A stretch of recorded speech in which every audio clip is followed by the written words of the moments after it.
refuse. How dare you? Hi guys, welcome to One versus One Me. How you doing? I'm Kakes. That's D. What's crack-a-lacking?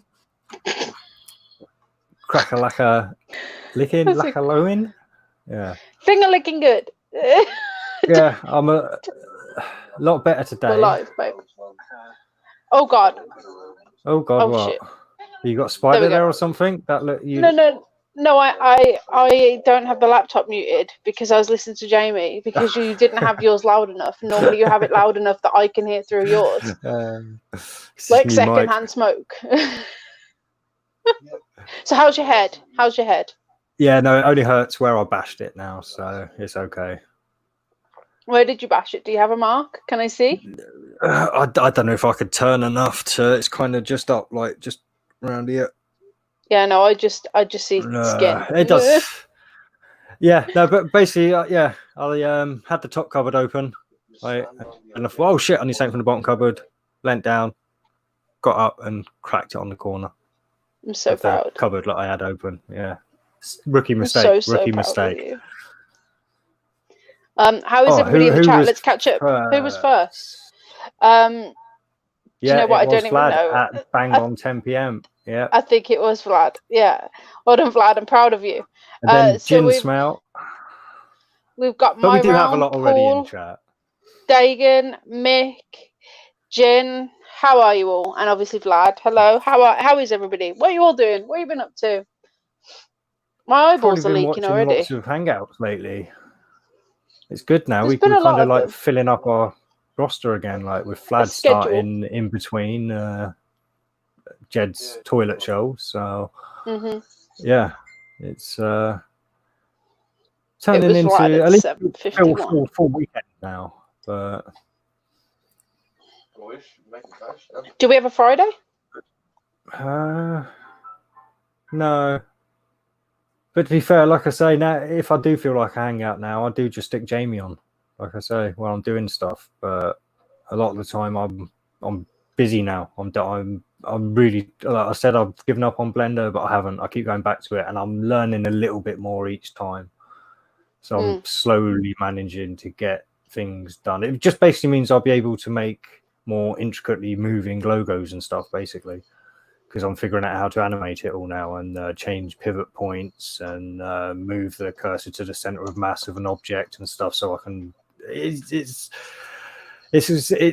fun to actually learn stuff that I'm doing, if you know what I mean. Whereas when you're doing the research and stuff, you are literally just taking in information. But when you're learning this kind of stuff, it's all doing as well. So yeah, it's great. It makes you feel good as well, just having something to see your results of and stuff. Yeah, accomplishments and stuff. Yeah. Pride in your work as well. And hi, Chris. I've got ideas well above my station. Yo, Chris, but hopefully I'll get to there at some point. Like I say, I mean, I can do a basic 3D model now of things, so you got it. That's cool, and that's within a week. So just imagine what I'm gonna be able to do in a year. Like, I mean, and I have started it. That's another thing with Blender. You can actually do modeling on there as well, like the whole proper 3D modeling, like what's it called? Clay. Yeah, you can do the sculpting on there as well. Actually, yeah, no, you can actually do like a clay sculpting thing on there. But hi, no, Jed. it's extrude. It's basically where you extrude shapes and you can make them into other shapes and stuff and push bits in and taper them off. And yeah, so. Yeah, basically, I'm going to try and design like a decent sword or something on this, like nice and simple to start with, just to see the basic concepts of it all. But I've learned now how to, so that's going to be the next thing I'm probably going to work on tomorrow. That sounds pretty cool, to be fair. Pretty dope. Well, it would be even better once I can start animating it all, and that's the purpose of doing this all in 3D and stuff. So I can actually add it into animations. Like I said, it'd be nice to get us a decent intro screen going. Get my channels, because I'm going to start some more channels as well, so I can start like focusing on things. I'm going to keep the Eternal theme going, hopefully. So that sounds pretty cool. Yeah, you'll be able to make me. A while back, I asked this guy I went to college with, who's now like a designer. he designs like logos and stuff for companies. Mm. And I asked him to make me a logo for my Twitch and for my YouTube, because you guys probably don't know, but my gamer tag is Kakes, like incinerate, but with my name at the end. So I wanted the Dark Souls sword on the bonfire on top of a cupcake. That's what I wanted. That so actually sounds relatively simple. Within about 6 months, I could probably get to that stage of doing that, and probably have it animated as well. So the sword actually goes in and all that kind of stuff. So it's not just sat there. So you could have it animated and as a still logo. Yeah. Well, the still logo will come first. Yeah, if I still had the pictures, you would laugh at what this professional sent me. He wanted £50 for them, and I was like, I'm sorry, mate, but that's trash. It's taken you 4 months, and they're horrendous. I am not paying £50 for that. Like, I appreciate your time, but you're not following my objective. Like, you're not following what I want, and I'm the customer. So, like, not to go Karen on you, but you know, it's gonna go on my YouTube. It's gonna go on my right. I mean, Twitch. that is something when it comes to business. The customer's always right. And I mean, especially like, what if it was a tattoo? You know, it's the same thing. Like, it's something that I want to use as my brand, so I want it to be perfect. No to masks and yes to hugs. I miss hugging people. Like, most of the people I know are like sheep. So like, they wouldn't hug me even if I wanted to, and I'm like a massive hugger. So just hug Dan and my son and my cat and my tomato plants. Yeah, no, I'm having no issues. I'm still hugging all the same people I was hugging before. So I'm not seeing the people I was seeing before though, because they're all my work colleagues and the moms at Freddie's school and stuff. So, and I'm just not seeing them. What was I going to tell you? Oh, Coward. that's what I was going to tell you. Where am I? Disappointing. That's 2 cowards that I know in our circle now. But hang on, did he wear it? Did he wear it to try it in his house to see what it was like because somebody in his household had one, or did you wear it to go out? I'm assuming he wore it to go out. So yeah. So I've been looking into the foreign exchange market because I want to try that out. It's like the stock market, but with foreign exchange. You know, Lance. Yes. Yeah. So I was talking to Lance a lot about it, and once you learn it, it seems very, very simple. And as opposed to stock markets where you need to use like thousands of pounds to make even a £40 profit, this you only need to use £100. That's like the minimum of what you'd use to make. Cakes tries and do a little tutorial when you figure it out. Once I've worked it out, I'll put it into simple woman brain, you know. But because this is cool. Because it's like, I don't know if you've got like a VPN and stuff, and you're a gamer, you can like set your VPN to Brazil and buy like gamer currency from Brazil because the exchange rate's ridiculous. So you're paying like a third of the price for your product stuff. Like So I know there are like currency fiddles, but I've never really looked into the whole like exchange. It looks so. Once you understand and you can predict it, it looks very simple and quite easy to make a profit. So I'm quite excited to have a look. Dagan said, I could smell my own breath for starters. Chris and I think we have gone backwards. I've been in 5 or 6 shops now. No worries. Hey to everyone who just joined. Where did you wear one? Dagan.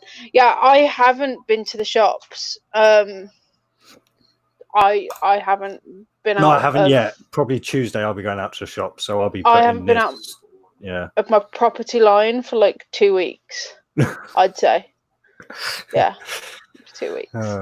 But that's me. I'm perfectly happy to sit in the perimeter of my house in my garden. You know, I have a I'm the beautiful garden. That wasn't like a judgment there. That was just I have a beautiful bubs. Yes, you are beautiful. I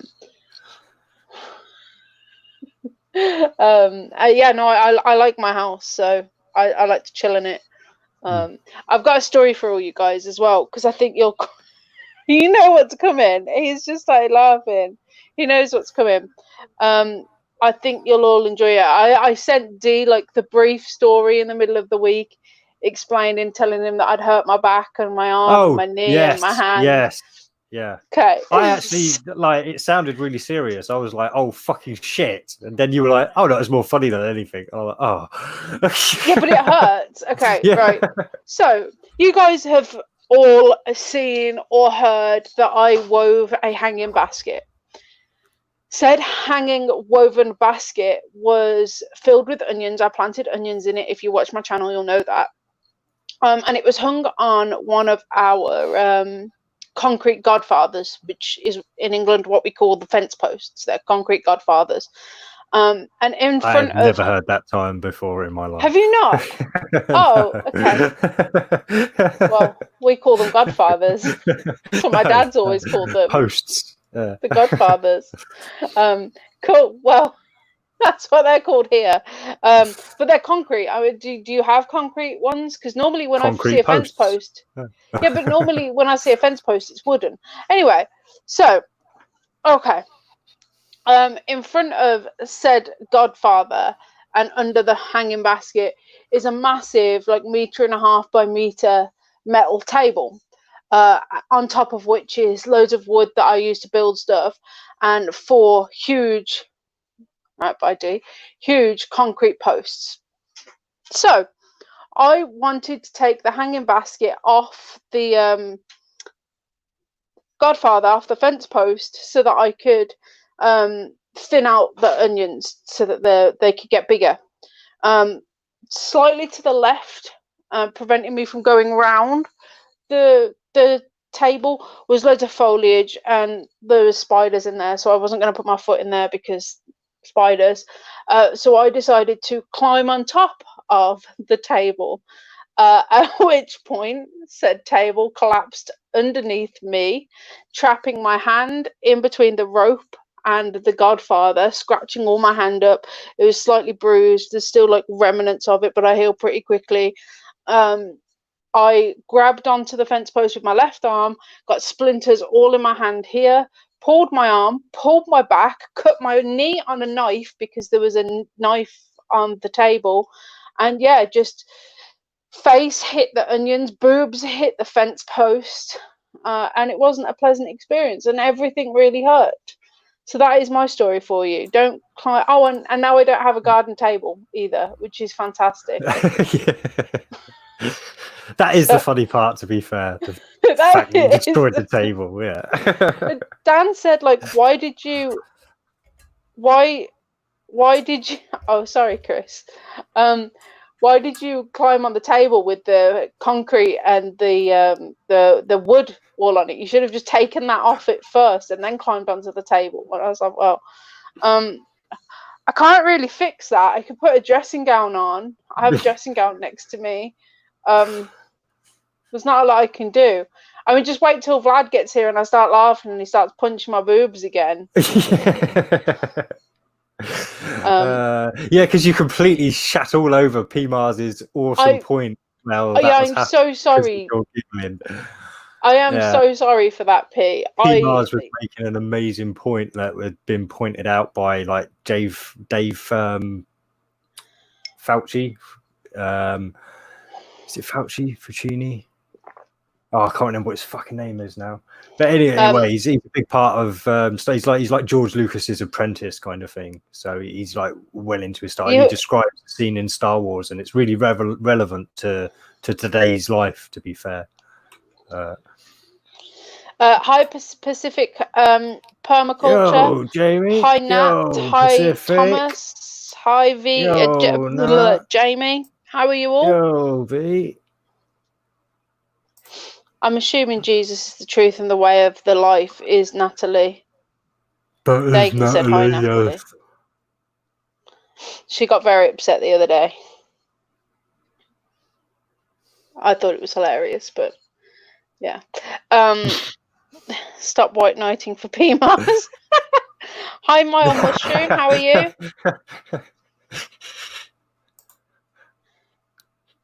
P Mars is my hero. Fuck you. to be fair, whenever I firstly, no, I'm not cold training. It's very hot in here.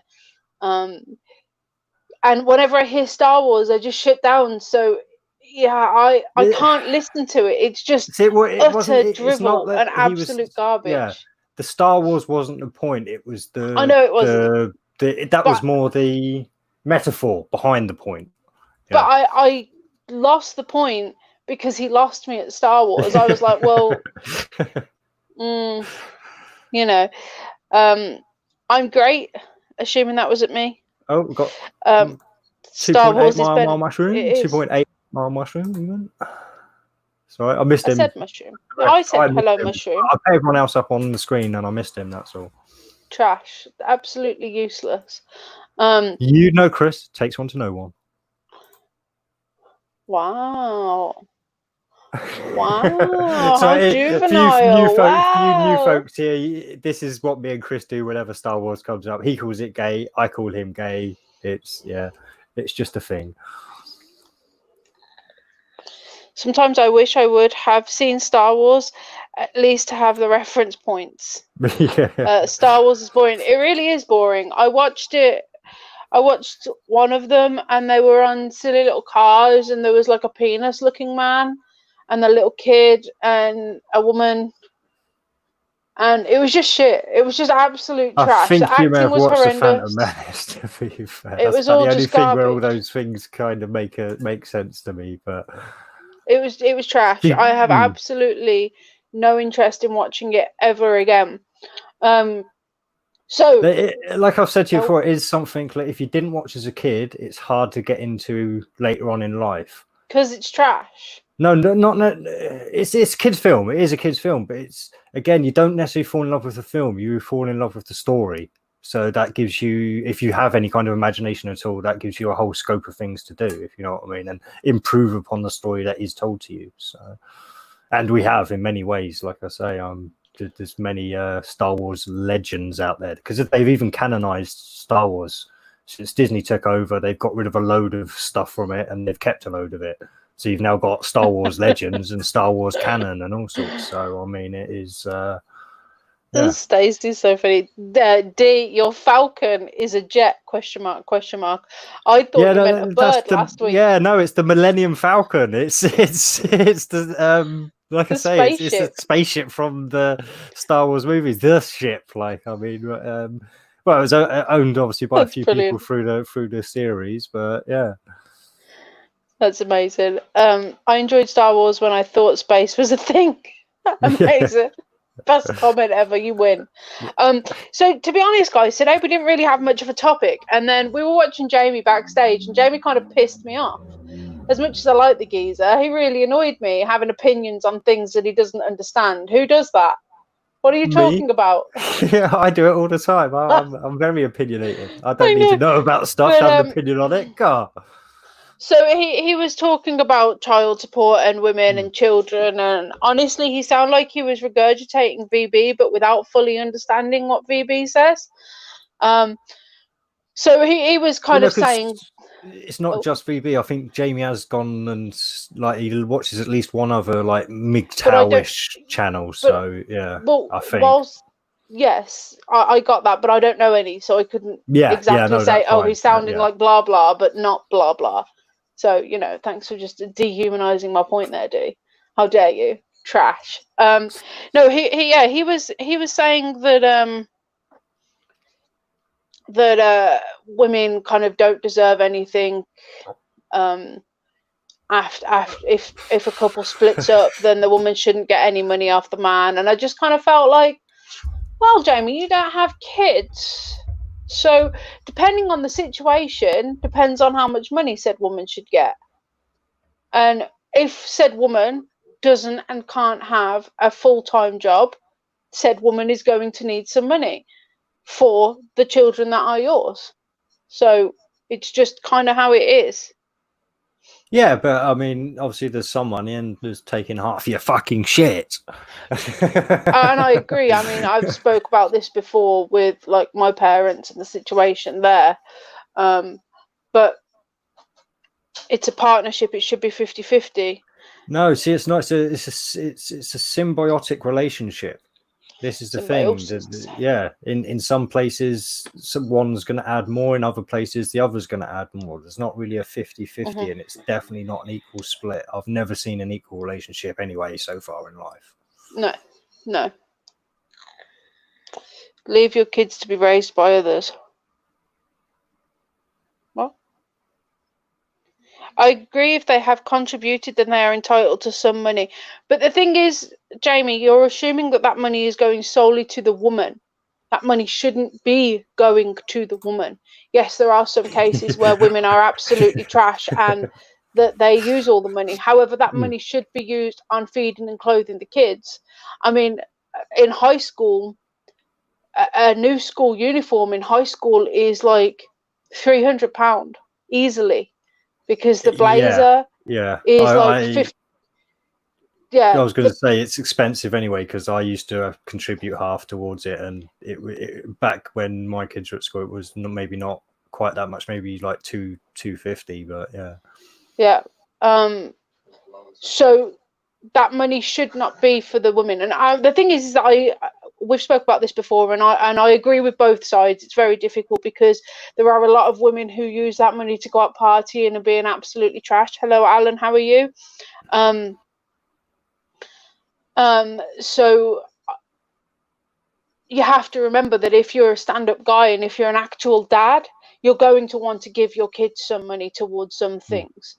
I don't necessarily think it should be through child support services. I think it should be decided with the parents and with the children. Me and my wife never went through child services. I always just paid her. So, I find that she got lucky with me, if you know what I mean, because I probably paid her a lot more than child services would have made me pay, to be fair. A lot of the child services rip the dad off completely. Yeah, they're working. You got to know I've been medically retired and stuff, so it would have been a completely different story for me. So I think that parents should work it out together and work out how much money reasonably needs to be spent. You know, having the dad pay for things so that the kids can go on holiday with their mom. No, because both parents usually take their kids on holiday. I mean, I went on holiday with my mom. I went on holiday with my dad. You know, P, you said something quite ridiculous. Parents should stay together because they put their children before themselves. Interest, problem solved. Yeah, I think that was part of the video we put out earlier or something. I must have missed it. I've definitely seen somebody say that. No, it wasn't actually. It was last night. It was Ananuki the One on Jed's saying that his parents stayed together, and he asked them why one day, and they said, "Why do you think?" Because we had kids. We had to, right? And it is kind of a responsibility to stay together for your kids, because they do need the influence of both parents. But again, there does come a point where that doesn't become workable anymore, because it can become an unhealthy environment for the unhealthy kids. So that there is that to weigh up, but I do think in a lot of cases people give up too soon. I definitely agree, they do. And I'm just thinking of domestic violence situations, women beating the man beating the woman, and even just emotionally belittling one another. I mean, I know somebody on Xbox, they've split up and they are horrible to each other, and I'm like, this is such a and I've said to his face, this is a toxic environment to you and your kid. Either you need to leave and take the kid, or you need to leave. Like, one of the two, pick one, because at the moment all you're doing is teaching your daughter that it is okay for you to treat a mother like this and another person like this, and all the mother's teaching her daughter is that it's okay to throw remotes and basketballs at your head, and it's not okay to do that. Like, that's a really toxic environment. You need to fuck off out of there. But you know, I've missed so much here. Let me catch up. Hi, Biddy. Hi, VB. Sorry, I've missed so much of you. Where's VB? Oh, there he is. The goal is to only have children with someone you're going to be with for life. Otherwise, the children will be fucked, which most of us are because of divorce and parents. Yeah, but no offense, Vlad, you can't be against abortion and against that at the same time, and say that at the same time, because like, yes, you're right on both of them, but this isn't an ideal world, which sucks. Like, you should only have kids with somebody that you're going to be with forever. Well, but people change. Yeah, I plan to be with the woman I had my kids with for life. So, I mean, we managed 21 years together. That's a pretty good chunk of my life, to be fair. But I mean, yeah, it's just the way it goes, unfortunately. Yeah, and it is, things change, like, and they really do. they do. Pacific Permaculture said in the US the father gets screwed on the deal. They do here, which is why I say I don't think child services should be involved. I think that if you're mature enough to have a child, you're mature enough to work out finances and housing and whatnot. But some rather live in the weeds than support their own, which is wrong. I agree. It can be messy. Men can withhold money when women withhold child power games with kids. It is. I see a lot of women using their kids as ammunition, and it's absolutely it's horrible. You guys are fucked. It's a child, for Christ's sake. Like, put your petty shit to one side and fucking deal with it, you absolute troglodytes. Hi Anunnaki, me love you long time in a non-gay way, brother. Shit, you guys are talking so quick. Hang on.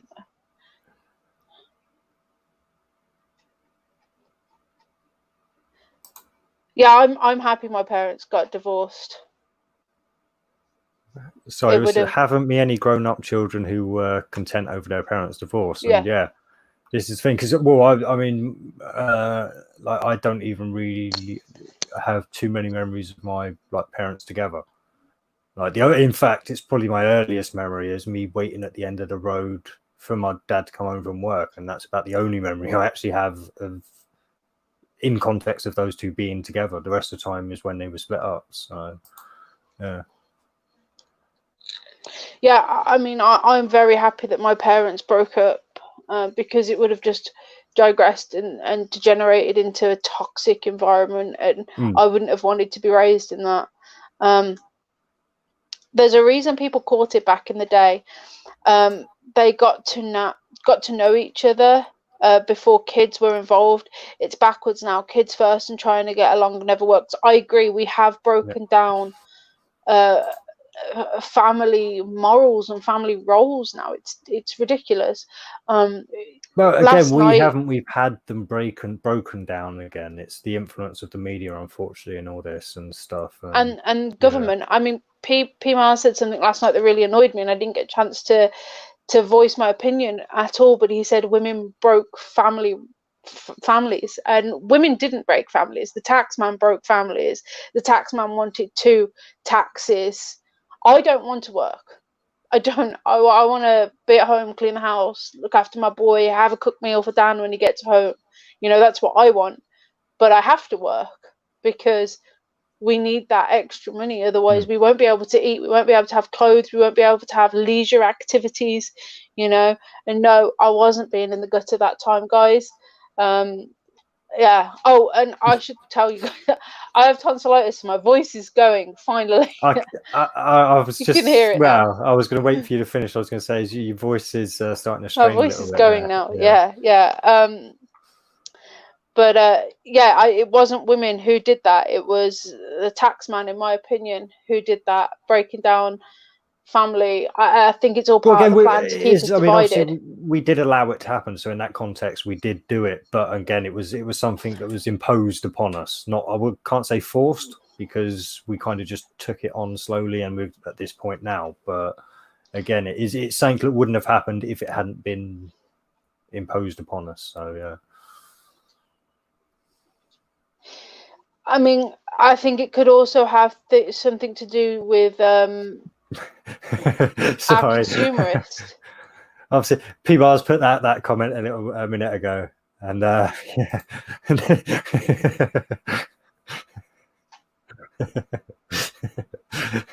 That's the perfect vampire test. I'll lick, bro. It's Dan W. Hi Dan. It's Dan's comments. So, say school uniforms cost 300. can you say it costs like $3.10? Buy some whiskey, or nah? What Yeah, kind of cheap ass nasty whiskey are you buying for £10, mate? Like, oh no, like £30 bottle or nothing, you know? Nothing. She fancy. It's possibly something to do with the sexual maturity, but that again is arguably only a matter of fertility. No, children are definitely hitting puberty a lot sooner than they were, and those chemicals going around in their brain thinking that they're more mature than realistically they are, and the decisions that and they make. Alongside that, and obviously the media pushing Media. the hypersexuality and stuff like that, Yeah. it's going to push things along sooner. And yeah. I mean, last week we spoke about American TV shows being in college. For Americans, that's university. That's like 18 2 years older. to 22. Whereas here, college is 16 to 16, 18. It's your high school. It's your senior year. Senior years. And that obviously makes a big difference at that age. It really is. It really is. Yeah. I mean, like, so we've got 16-year-olds here basically trying to imitate your 19, 20-year-olds over in America. Yeah. Boys develop sexuality before girls do. Yeah. But I also know of a friend's daughter who's 8 and going through puberty. She's had her periods already. She's having to wear training bras. Her hair's growing in and her underarms and everywhere. Well, apparently this could have something to do as well with all the like growth hormones and stuff they chuck into meat and stuff nowadays. So could very well be. But it could also be environmental factors. Like I said, the very fact that you are hypersexualized at an early age will obviously bring on the physical adaptations to that sooner. So children, babies are cute, but they don't realize they grow up massive and lie on your couch eating Domino's pizza. But no, you have to question all the chemicals that you're putting into your kids when you're buying these like pre-packaged garbage foods. Speaking of food, I forgot to click on the link before I left the chat last night because I'm trash. So well done to me. Just so you know, I didn't get the cookies. Sad. I'm lost. The cookies. Whilst Aranaki was monologuing last night, which I'm very much so doing right now. My bad. But whilst Anunnaki was monologuing, P showed us a cookie, and I was like, "Oh, P, what's that? That looks yummy." And he was like, "It's a super lemon healthy cake. cookie." When it's lemon cookie. Lemon cookie, was it? It's a cookie. Yeah. And he sent me the link in the private chat backstage, and I'm a fucking idiot, and I didn't click it before. I was like, "Right, guys, I'm going. I'm tired." I was just thinking about what was waiting for me upstairs. I'm sorry. Yeah. Better than your lemon cookies. Generally, boys start acting like roosters at age 13 to 15. Girls, on the other hand, no. I'm going to disagree with you there, mate, because all of the 12, 13-year-old little girls that are no longer little girls that I know, it's completely on the contrary, mate. Honestly, it's sickening to see it. It's sickening.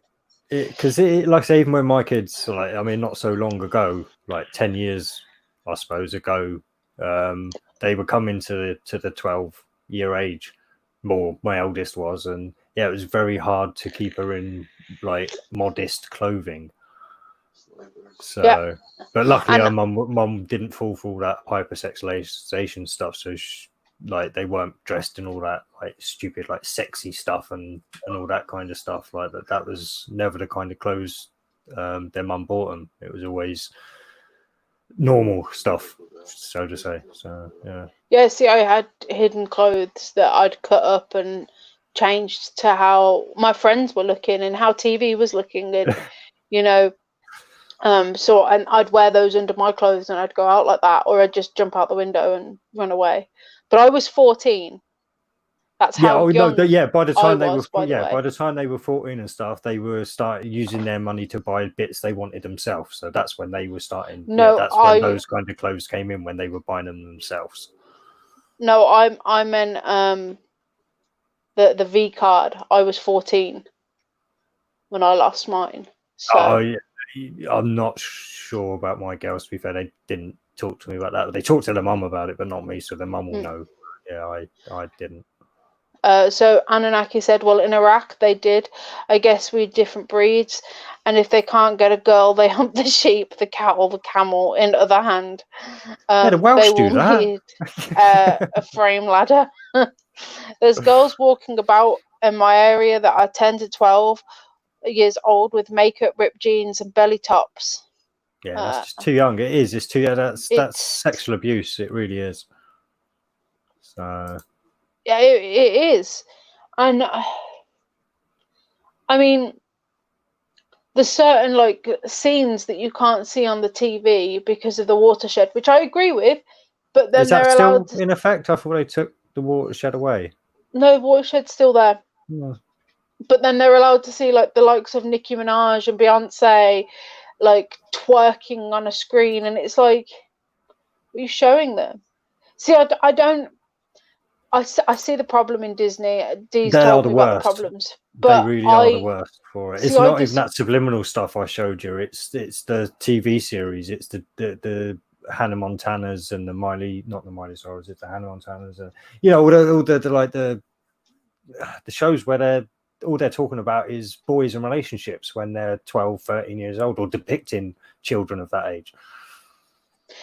See, I think that I think that the music industry is by far worse than the Disney Channel and things like that. Because the at least hip hop music industry, certainly, yeah, that destroyed any kind of chance of music. To be fair, it really did. So, just the normal pop that's on the TV, with, like I say, with like I don't Nicki watch any of Minaj that. and all of that garbage. Yeah. It's on all the time. So I literally stopped listening to modern music, like chart music, when I left work because I was never really into it anyway. No, I hate it. I'd listen to stuff on YouTube that I chose to listen to. So if I hear modern music now, I have no context for it. I'm like literally like it's, and I certainly not something I'd ever think I'd see on television because my mum doesn't even watch that kind of stuff. So I saw that fly then. Yeah, fly right past your face. It was a mosquito. Oh, that was a mosquito. Oh, that looked like a fly. Sorry. Dan said a funny, Dan W. Hope no young girls run off with Turkish guys that has a BMW and AK-47. If you guys watch us, I've watched us for the past couple of weeks, you will 100% get that reference. Take them to classical concerts and folk music meets instead. Take who? Like every girl in the area? No. Like sure. See, this is the thing. I mean, you can't make your kids do this. If you let your kids watch TV, your kids, when they go to secondary school, you lose influence of your children. Like, so have no doubts about that. The second they go to secondary school, like, you best have installed everything you wanted to install into them because you've lost them after that. Their friends take over. So, yeah, there's nothing you can do unless you want to completely withdraw them from life. That's it. And I'm not necessarily saying that would be a bad idea either. No. Homeschooling and stuff. Throw the TV out and take them to classical concerts and folk music. Yeah, I've read that. Yeah. Yeah, no, you didn't. You read the one above it. So, yeah. Oh, well, then, okay, sure. So that's slightly verified. Verified? No. Modified. One's musical education is for not pop songs. Is not pop songs. Is that what he means? Amish lifestyle. My son likes AC/DC. That's pretty much all my son wants to listen to is AC/DC. And that's it. Which is really embarrassing when you're walking him to school and he's singing, "I've got big balls." Because when he's like he started when he was like 6. So that's quite embarrassing. Now he's 7, but 4-note pop songs. Oh, 4-note, but yeah, no, pop music's trash. It's absolute trash. I hate it. It sucks balls. It's horrendous. I have absolutely zero interest in listening to pop music at all. So No, especially not now. Like I say, after the 90s, it got real bad. I mean, it started. Well, I suppose I started listening to pop music in the 70s. Yeah, well, I suppose late 70s because I'd been free by then, so I'd have been aware of music going on around me. And yeah, through the 80s and stuff. And obviously, the 80s music was bad. It was just like a total fucking like gay movie. Like the whole of 80s like pop music was just a gay movie basically. And then you got into the 90s and it kind of started getting a little bit good again. You had obviously the illegal rave scene and that coming into play and all that kind of stuff, so it was a bit more exciting than that. And then yeah, it all got shat on again. Yo Jez, how's it going, man? Hey Jez, V Thomas said wean them on Black Sabbath. Yeah, no, he listens to other rock musics. And then Mile Mushroom says, isn't AC/DC homosexual propaganda? Probably not smart to expose kids to that kind of stuff. I'm not a massive AC/DC fan, so I actually wouldn't know. Like, I mean, obviously there's a couple of AC/DC songs I know, but yeah, I was never like a massive fan of AC/DC. So I don't care. Like I honestly don't see the problem with. Is that Chris in disguise? Although it did come from the gay scene. No, it did. Rave music came from the Detroit gay scene, apparently.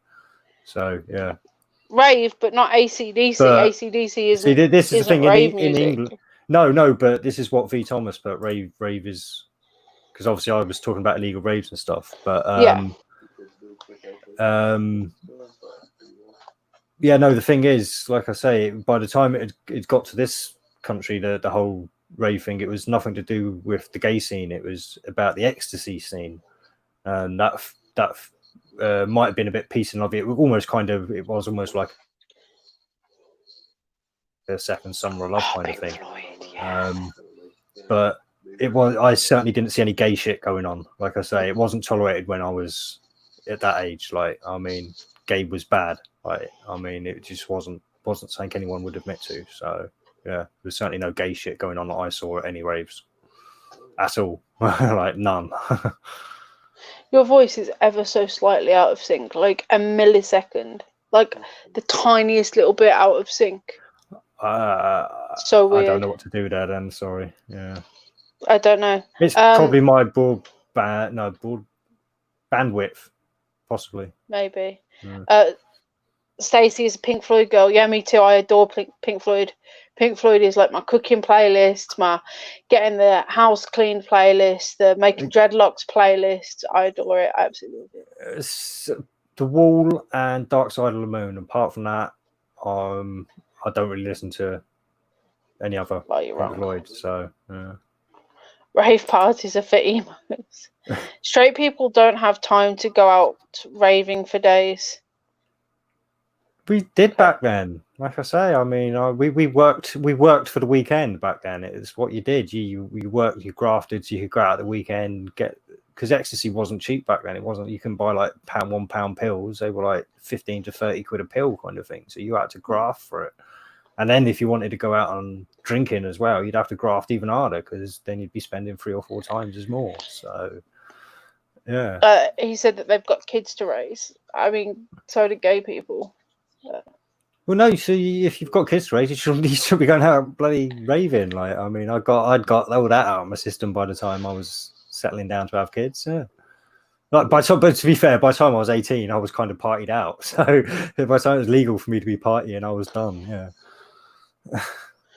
And yeah, you gay people can have children too. So just saying. If we want to fix the adoption issue and stop abortion, we've got to let gay people adopt. It's that simple. Okay. I know you've got a severe disagree face on right now. Yeah, fuck them fucking queers bringing up kids and making them queer. Fuck that shit. Sorry, because like I said, I don't think. Queer. Yeah, I don't think it's a fully genetic thing. I honestly think it can be taught into people. So not necessarily taught out of it. Once you're gay, you're probably just gay. But I think a lifelong brought up thinking it's normal could certainly break a few brain cells. Oh, I've got a moth. Not a mosquito, but a moth. Moths are worse. They're faster. No, I mean, there've been plenty of successful people raised by gay parents. Yeah, no, I'm sure there are. It's just my prejudice taken over there. You don't have to listen to me. I'm not making the laws. Don't worry. I know you. Well, it's a good job you're not, because we'd be fucked. Like, let's be honest. Because the thing, like I've said before, there'd be no laws, so it'd be fine for gays. This is what I mean. In my world, gays would be perfectly fine because there'd be no law against it. Like even trannies could fucking adopt in my world because there'd be no law against it. If you were in charge, we'd have an end goal, but absolutely no way of getting to said end goal, because you just keep having more and more ideas of how it should be. And then we'd just never get there because you'd never set a plan. You'd be like, this is where we've got to be. Work it out yourselves. Like I say, the only place we've got to be is self-responsible, and that's it. So, but it's not going to work, like I say, because the good point was brought up last night. Like the whole world wouldn't work in an anarchistic system. Like it would just go to chaos. So you kind of need the system there, and the system needs the anarchists there to like hold them in check. And it's this counterbalance thing again. It's never really reaching a balance. You're kind of knocking between the two, and that's kind of that's okay. That's good, because again, the whole balance thing for me is like a joke. So that opposite. I just wish I lived in a more anarchistic society. Like let there be a fascist society somewhere. Fair enough, but. So anarchistic society is the opposite of what we have right now? Not the exact opposite, but... Just trying to piss you off. Yeah. It's not working. God damn it. Where are the trolls? Help me troll We're not quite at that complete fascist state yet. I mean, we still have some freedoms. And we still, at this stage, have more freedoms than we've had in history, a lot of history, and most of history. So, like I say, this is still a great time to be a human. It's just not a great time to be a human if you're used to being a lot more free than we are now. So but it's like a constant carrot and stick kind of situation. It's like they're dangling amazing things in front of us. Like the technologies that we have, on face value, they are fantastic and they're amazing and everybody wants them, but what they actually mean is you're trapped for life and we're going to follow your every movement, including your sleep patterns and your heart rate and everything else, just so that we can work out what's going to destroy you best. But here, take pictures wherever you can. On a plane, don't worry. So it's like a constant carrot and stick. We think that we're in this amazing new age where in reality life would have been so much... There'd have been a hell of a lot less control than there is right now 100 years ago. I mean, if you're a submissive, then you're in the right time. No, see, when you're talking about 100 years ago, no, that was a real bad time to be living, like the 1920s. It was another massive depression. I'm not sure whether they still had workhouses in place there, but you could literally get sent to prison just for being in debt and stuff. So, I mean, it was not a good place to be. I mean, there was a lot less debt back then. Don't get me wrong. But yeah, I mean, like, and well, it comes in circles and no, not circles, cycles, where you get these kind of more tyrannical leaders and you get the more anarchistic leaders, or the leaders that can't really keep control, basically.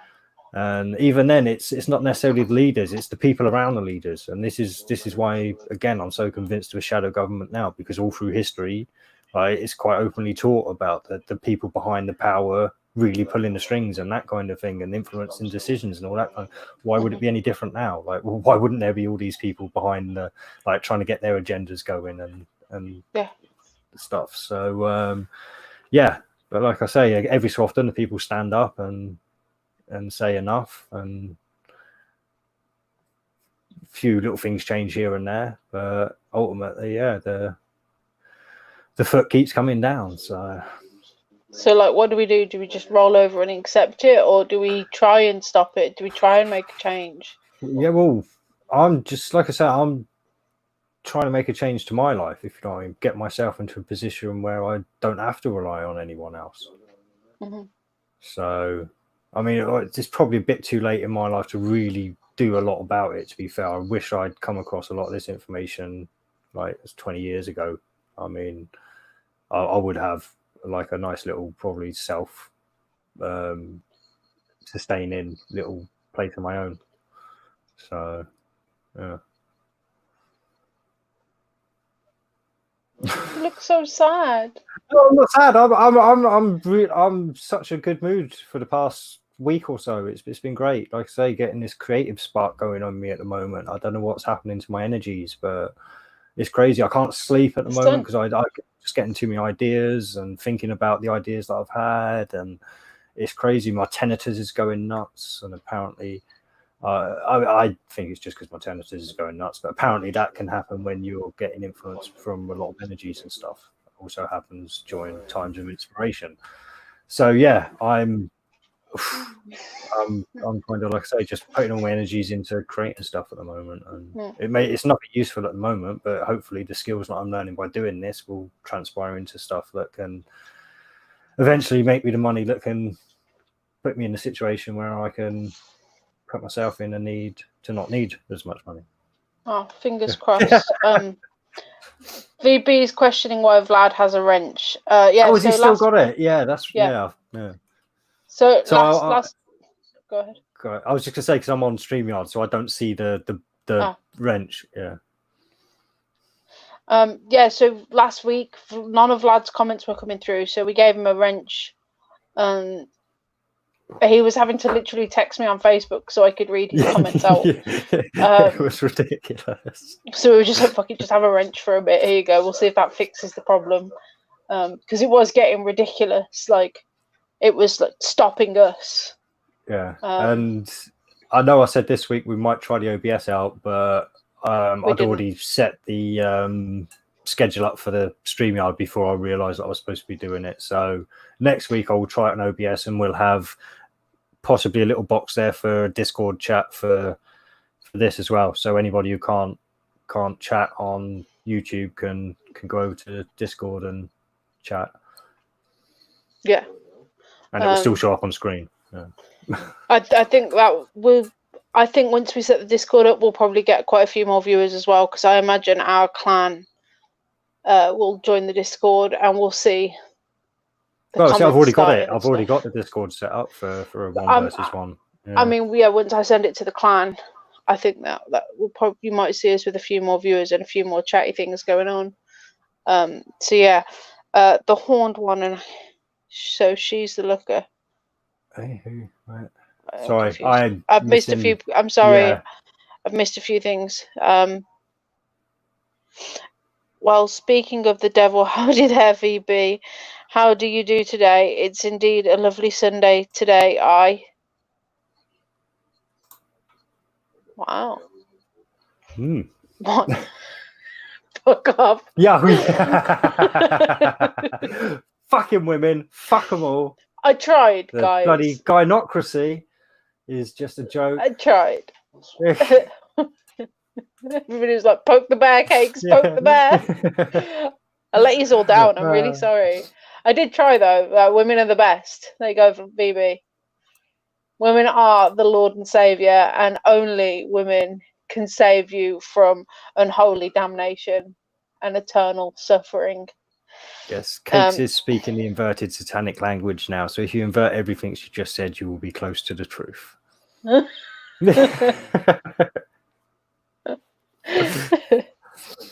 Ruined it myself that time, baby. 1001101. Yeah, no. Last night that cracked me up. That did last night.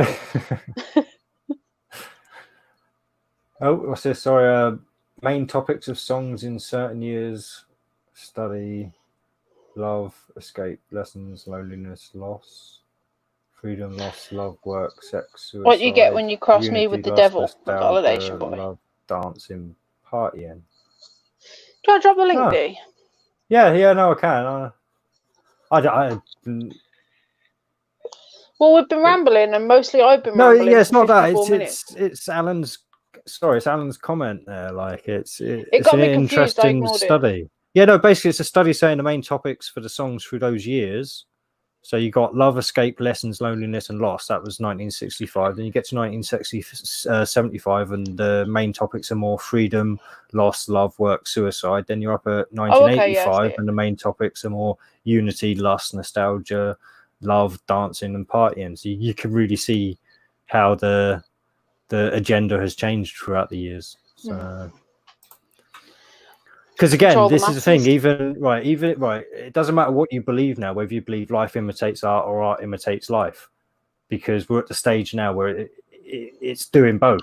So whatever you see in art, there's a basis in life, and whatever you've seen in life, there's a basis in art. So, yeah. Don't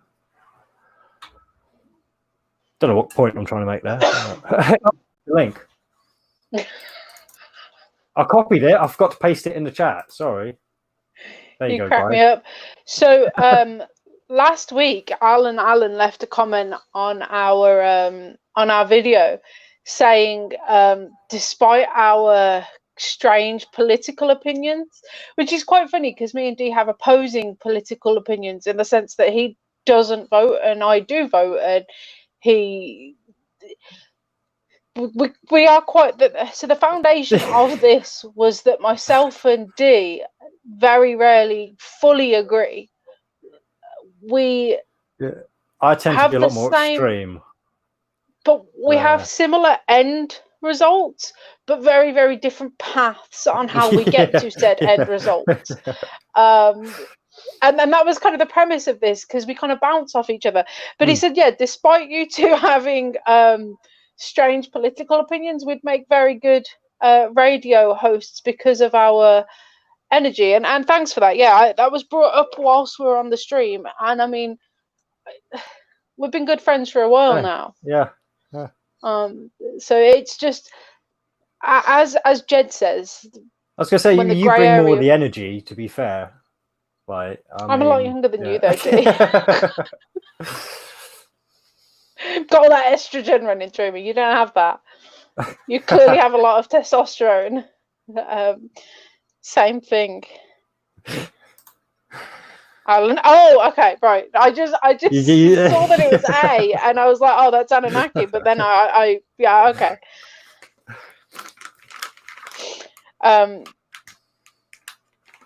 Okay, yeah, no, cool. But I mean, we've known each other for a while, and like Jed says, from the grey area through to the toilet, like his fortnightly hangouts are chilling as though he would down the pub with some mates, and that's kind of how me and Dee are, but in a more shouty way, and less having a conversation with each other, more telling you guys how life should be.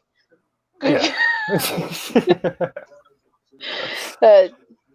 But yeah, like I say, 2015 being awesome. I wish I'd recorded some of the conversations we used to have when we were gaming, like that kind of inspired us to do this. Yeah, like, I mean, it'd be so good to just go back then and listen to what we were saying back then and compare it to now. So. Well, also a lot of the time, like I find sometimes our backstage conversations are more interesting and more in depth than they are. Oh, banana. Than they are. It's a banana. The fuck happened there? She went to lick her paws. What are you doing, cat? They're less. The conversations that we have backstage. What are you doing? Have you got fur in your mouth? If you're about to be sick, get out. She's about to be sick. Get out. Call it out. This is so unprofessional, Cakes. Sorry. Meow. Banana. Stuck on my hair.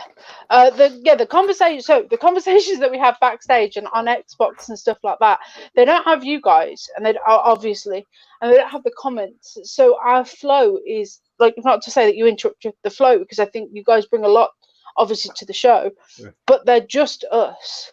Like, there's no external opinions that can kind of persuade us, because sometimes you guys will say something and I will instantly change my mind on whatever point I had before, because your opinion makes more sense than mine did, because I am a very fickle fellow. Yeah, so when me and Dee are just chatting, it's fucking great. Like, sometimes I think me and you should just do me record something on Twitch, not post out the link, and then me upload that to YouTube, because like us two in a game, just chatting and chilling, it's fucking especially great. when some of the clan get involved as well, because obviously, they can inspire more conversation from the questions they ask and stuff. So because they don't know. No, they are completely clueless. So many, because they were. Well, you've let a couple of under 18s into the clan, but back when I was in the clan, we didn't have under 18. Oh, good. We didn't have under 18. So they were young, but they weren't kids. So yeah, it was good to drop a few fort bombs on them. Yeah, I mean, there's been there's the one guy that I play with literally all day every day called Atomic. His gamer tag's a little bit different. It's eye testicles, but his gamer tag before was Atomic. So because I don't want to be shouting testicles all the time, I just thought call it was him Atomic. Testicles. No, it's testicles. Oh, it is testicles. Might be testicles. I don't know. I thought he was doing a spin on like the whole Spartacus thing and stuff with the whole testicles. I don't think so. Like Roman name. But no. If he's young, then he probably wouldn't be that smart to. No, he's 25. But he's very, very insightful. Me and him have had a lot of chats about Epstein recently, and the paedophilia and Pizzagate and stuff like that. And his opinions are genuinely inspired. And I keep forgetting to tell him, come and watch the show on a Sunday, because he knows we're live, but he forgets. He's playing Red Dead at the moment, I assume. He's usually playing Red Dead if he's not playing. If I'm not online, he's playing Red Dead Redemption. But honestly, I think if I can get you in a party with him in the daytime, you would genuinely enjoy the conversations with him, because I've not put the Xbox on for a week. It's just I thought you were no need to play games. Oh, have you been sending messages on? Oh, no, I've been inviting you. No, I've literally been on the PC. Like I say, obviously I've been doing other things as well, like going on walks and stuff. But when I've been sat down, it's been on the PC. So, but a lot of the people I have in the daytime are us telling Trig he's wrong. Trig's awesome. Like he's a brilliant bloke, but yeah. You know, the kind of guy who would have your back all the time, even if you're wrong. And he would never think that he's wrong because he doesn't have the capacity to listen to another opinion. That's him. And he's like my best, like aside from D, like D and Trig are like my home slices. I adore them both. Yeah. But he can't keep up with us. No, like I don't want to insult Trig, but he is kind of the female Natalie, if you get me. The male Natalie, yeah. without the drink. Oh goodness me. I briefly, I don't think she's still here, but I don't like to talk about people behind their back. So I mean, she can rewatch this. You guys can send it to her. But the other day when I was backstage with Anunnaki after Jamie's stream the other day, and me and him had a great conversation about Mesopotamia, and then all of a sudden she goes, "Yeah, I don't like that Lilith person," and I'm like, "Natalie, it's Lilith, because I told her the story about Lilith." Well, she is right about that, though. She's actually correct. But Lilith is only mentioned once in the Bible. It is an old folks' tale that you talked about, unfortunately. Yeah, it is. Yeah, but she's mentioned in the Bible once, and not in context to before Eve either. And that's fine, because the whole Bible's a folks' tale, and there are scripts about her. So, but anyway, my point was that me and Anunnaki had been telling me about Mesopotamia and things, and then all of a sudden, out of nowhere, she goes, "Kakes, I don't like that Lilith person," and I'm like, it's because you talked about it in the past. Like, this is the thing. She'll focus on. This is why I call her a narcissist, because she's only got in her mind what pertains to her, and that's why her conversations are so erratic, because she's not really having a conversation. She's talking to herself. Yeah. So Anunnaki was like, wow, you're so like uninsightful, you're so rude. And then we carried on the conversation a little bit. And this is all backstage. This is after Jamie's show because Jamie had to go. And this was all backstage. And then I said, oh, hey, Anunnaki, you should come on Sunday, you know, come and hang out with us, come and chat with us. It's great. That's when I asked Dee. I sent Dee a text. I was like, can you send me the link? Because I was backstage on my phone. I couldn't have backed out, otherwise I'd have lost the stream. And she goes, oh yeah, I'll drop you my link and you can come hang out. And he goes, no, I don't want your link. The conversation would be worthless. He goes, but Kakes, I love your YouTube channel. And she just was like, well, fine then, and left. And I was howling. That's brilliant. I don't want yours. I'll pass.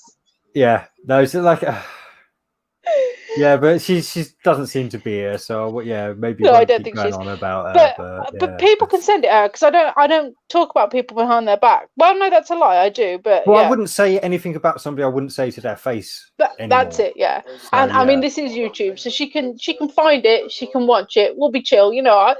She cracks me up. I've missed a lot of chat. I've kind of ignored you. I'm really sorry. To be fair, it's mostly Validation Boy and Vlad against Alan at the moment. So yeah. I'm done with being kind. Okay, the Bible only messes with your mind. Gibberish. Lilith, oh Lilith, I don't feel safe. I feel that life has blown a great big hole throughout me. And she said, child, you must protect yourself. I'll show you how with fire. Plenty of truths in the Bible, plenty of lies too. The mayor, it's true. She did get upset because I am myself and she didn't expect me to be myself. She thought I would pretend. Yeah, she did. She fully expected you to take her link as though we were like networking, but it wasn't a networking thing. It's just I found you insightful and you with eyes, so I wanted to continue the conversation elsewhere. And she didn't like that neither of us wanted to talk to her. Whoops. No, like I say, it's hard because I've jumped on Jamie's a couple of times. Like, yeah, but yes, I have gone back a couple of times to Jamie's now. Like, I still don't read the chat, but I do. It's garbage. It's just a load of Jesus people, and not insightful Jesus people either. You know, like you can have a conversation. I wouldn't consider VB a Jesus person. Do you know what I mean? Like VB is a Christian. He has his beliefs, and I respect that. Yeah, but he doesn't make it his overall point and doesn't destroy the conversation with it. He'll make his point and leave it at the point being made. If you get me, doesn't drag on and on and on. Yeah. And like the Jesus people sitting there arguing about fucking which scripture's the best and which Psalms 28:1 and like all this nonsense, and I'm like, what are you doing? Like Jamie's trying to have a completely different conversation and you guys are just talking gibberish at him. Yeah, I see, and this is the thing. Jamie gets really nasty as well, but because he does it in a pretty deadpan way, like it goes over the stupid people's heads. Like, I mean, it's, but yeah, and this is the thing. I mean, it ruins conversations because it's really nice when you got a couple of decent people on there, the conversations flow in and everything. It's nice. It's just a nice chill thing. And then Natalie comes on, and all of a sudden it's all confrontational, and it changes my mood anyway. So yeah, and then of course she just keeps bringing out random thoughts that have entered her head, and I had to type in the chat, Nat, stop being a bitch and talking over Jamie. And Jamie read it out and she went, oh, sorry, Jamie. And then she went into the kitchen and disappeared for like a couple minutes. And I was like, you're a dick. Like, stop it. But I also got told off in Jamie's chat for because I said that I call my son Demon because I nickname him Demon. I'm like, Demon, Deems, you know, and like it's cute, it's adorable. But apparently I've sent him to hell and eternal damnation for calling him Demon. Yeah, well, I wouldn't quite go that far, but you have got to be careful with nicknames and stuff for your kids. Like, I mean, because if it has a negative connotation, unfortunately, it will be picked up on later in life. So whether it's conscious or not. No, I don't take on the persona of a cake. I've been called Cake since I was 3. No, Cakes hasn't got But I am fat, negative connotations. So.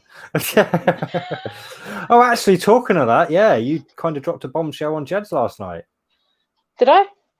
The whole not feeling too great and thinking maybe if not going back to. Yeah, well, I did. I'm going to add to this now. I'm thinking you were maybe thinking of going more vegetarian than vegan. So my hair's falling out. Like I could see it. Look. There we go. There's some hair. I don't know if you guys can see it. Wow, like, my hair is that's more hair than falls out of my head, and I'm going fucking bald. And again, like, just done it again. Shit. My hair is literally just. That's not good. Coming out in clumps. Yeah, like, that's really not good. But I have been stressed with the clan. And I have just been stressed in general, and my anxiety is playing up a bit. So it could be that. It could also be the heat, because we do lose more hair in the summer, same as cats and dogs. We lose more hair, just so it's lighter. Well, apparently I heard, right, once you've had a shower, basically you've gone through your cleaning regime. If you brush your hair with a brush, one brush through, if you pull more than 3 hairs out, it's a problem. That looks like you're pulling more than 3 hairs out each time. I don't brush my hair, so. Well, try it after your next shower. No, hair. I have curly hair, so brushing my hair ruins it. Just tangle it. I only brush my hair, like, it is tangled right now, and I run my hands through it. Look, more hair's coming out. Yeah, no, that can't be good. Get some meat in there. So it could be iodine deficient. It could be a lot of things. It literally could be yeah. So V Thomas, it could be the bleach. Yeah, it could be stress. It could be iodine. That's on our body, not on our head, though. But this is the thing, that that's a lot more than 50 to 100 hairs. Like, because you brush your hair quite a lot when you've got hair to get it out your face and stuff. And if you're taking away 3 or 4 hairs each time you're doing it, that's going to add up to a lot more than 50 or 100. And like I say, try the shower thing if you can, and just see how many hairs come out after you've gone through your cleaning regime. And again, this is just something I heard long ago, like, so before I ever got into the conspiracy world. So it could be vegan. It could be because I've been vegan. I've been vegan for like 4 or 5 years now, which is you're coming up. Well, see, this is the thing. You're coming up to that point where a lot of vegans give in because they start feeling unhealthy. So yeah, which is upsetting because I don't want to eat meat at all. I could eat eggs, and I said this in the chat. If I had chickens, I'd eat. I think I probably would eat the eggs, but I couldn't just go and buy eggs from the shop. Yeah, and I think Jamie was saying as well with eggs, they're extremely calorific or cholesterol. Sorry, they're full of cholesterol. Yeah, so but cholesterol's not a bad thing. Yeah, but apparently in the amounts that are in eggs, it can be. But I don't eat any cholesterol though, so it doesn't matter because cholesterol is also found in meat, and I don't eat any meat at all. So, yeah, and VB, yes, it could be hair dye, but I have dyed my hair for 15 years, so I don't think that it's the hair dye, and I haven't dyed my hair. I mean, you can see, see the roots through. Yeah, it's a good. The last time I dyed my hair was when I had it purple, pink, blue, and teal. Obviously, the pink has washed out and gone ginger and blondie, grey, green. Mold colour. And I mean, this side's so pretty good. I mean, there's the tops that need touching up, but that's sun damage there. Stop dyeing your hair with social justice warrior colours. Yeah. Are you eating cheap carbs? No, not particularly. I live off a complete plant-based diet with the occasional twirl, which makes me not vegan. Yeah. So, is this like a serious thing then? Are you is this going to be something that you're contemplating bringing into action soon, or are you going to try and hold it out for a... No, my hair is not... I mean, I adore my hair. I mean, you guys know my hair is ridiculously long. That's my belly button. and that's it going around my boobs. It comes right down to my my butt. I can almost sit on my hair, and I love my hair, but I also don't want to jump to the conclusion that it is the vegan diet. I want to see another, because the thing is that my nails are still strong. And that is another sign of vegans being deficient. So I don't want to just jump to conclusions that it is a vegan diet when it could just be stress, because I am so stressed. I'm not sleeping. I'm going to sleep at like 4 o'clock in the morning. And it's a broken night's sleep. I am awake, asleep, awake, asleep, awake, asleep. So it could be a lot of different things. A lot of factors. Yeah. So I don't want to just jump. Yeah, I've heard coffee is good for stimulating hair growth. It is, yeah, caffeine. I heard way too late to make a difference to me, but yeah.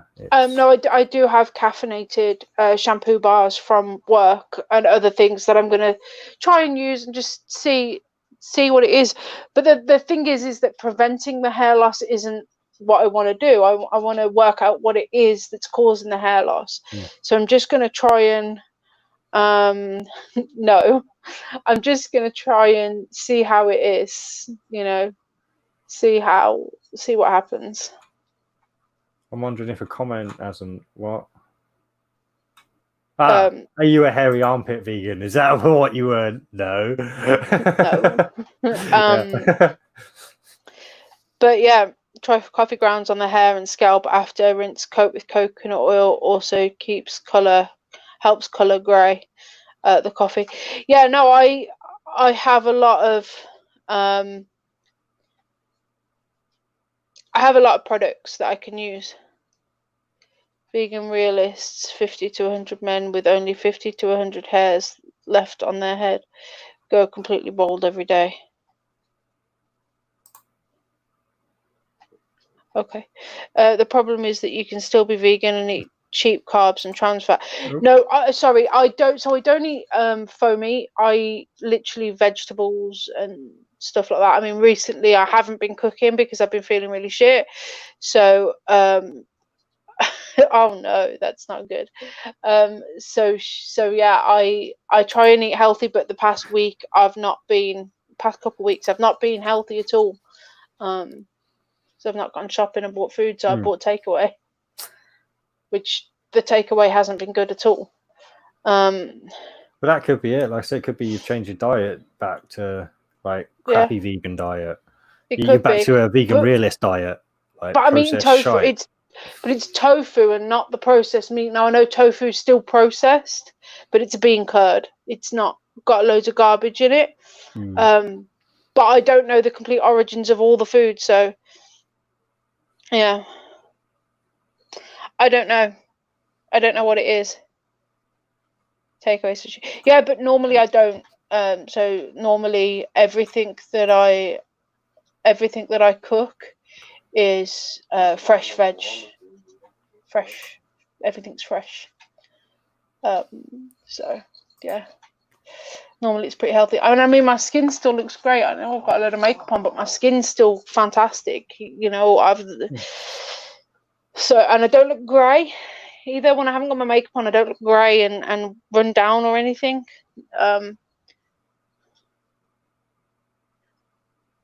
Oh, Vlad's off for a rain shower. Enjoy, bud. Enjoy. Oh, very nice. Normally, except you still do.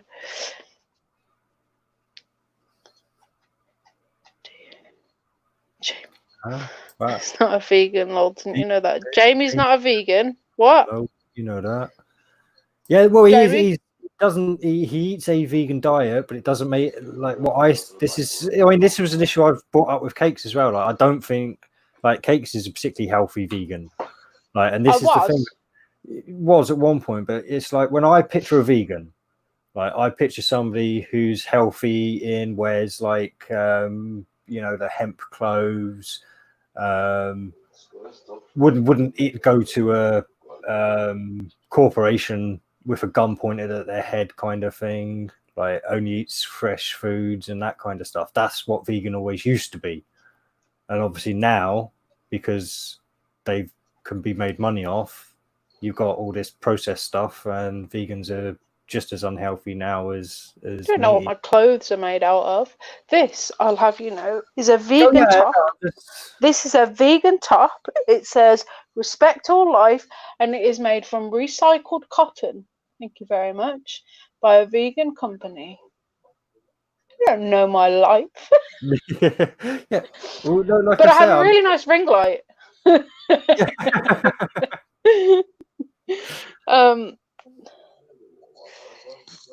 If I was held captive by vegans, I'd demand to be shot or beheaded before the end of the week.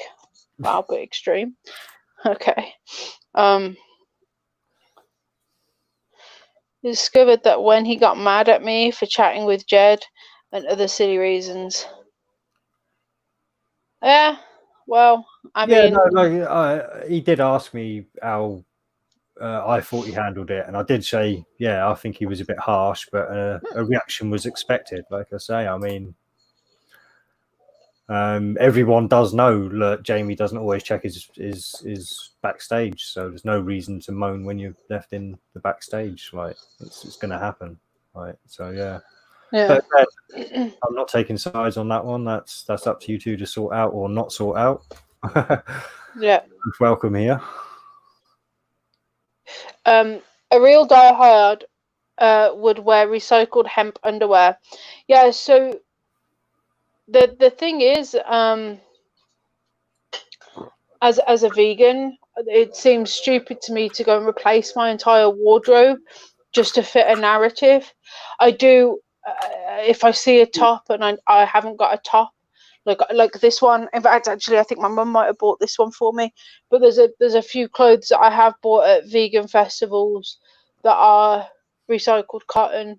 Yeah, don't get me wrong. I'm not saying you should chuck all your clothes out if you become a vegan and buy like hemp clothes and stuff. But whenever you're buying new clothes, then you wouldn't go back to buying from a corporation. You'd stick to the more local option kind of thing at the very least, even if you're not wearing the hemp clothes and all this kind of stuff. Yeah.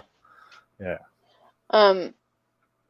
Barbie has Barbie's here, and Barbie has a spanner. Just so you know, Barbie has a wrench. I'm not on YouTube at the moment, so I won't take it away. Cool. So enjoy the wrench where you've got it. But yeah, they'll be taken away next week when I do the OBS, because if you're getting censored, you can just go over to Discord. Yeah. I got myself a lockdown belly, but now more on top of it. But it does take a particular discipline to get on top of all of that. Yeah, I mean, literally, we were eating so healthy up until a couple weeks ago, maybe a little bit longer than that. No processed meats, no garbage. Everything was fresh. But I haven't used the freezer in months, unless I've like cooked a chili, for example, and frozen the chili. Yeah, because they lack essential proper diets. I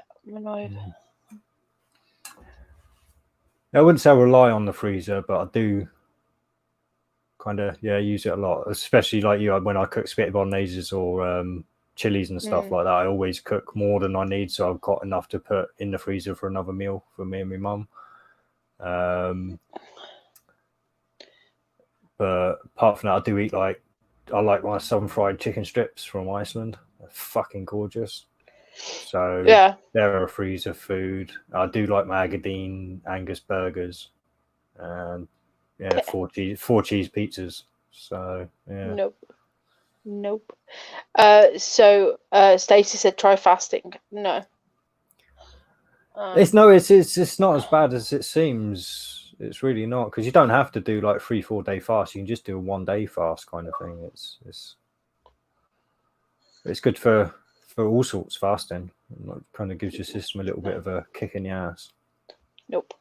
Jamie said maybe if you go straight from whole food diet to a junk food diet, it will shock the body and hormones will be messed up. That's one of the other things I was considering, that because I haven't necessarily been eating the way that I would have been eating. then it could be that.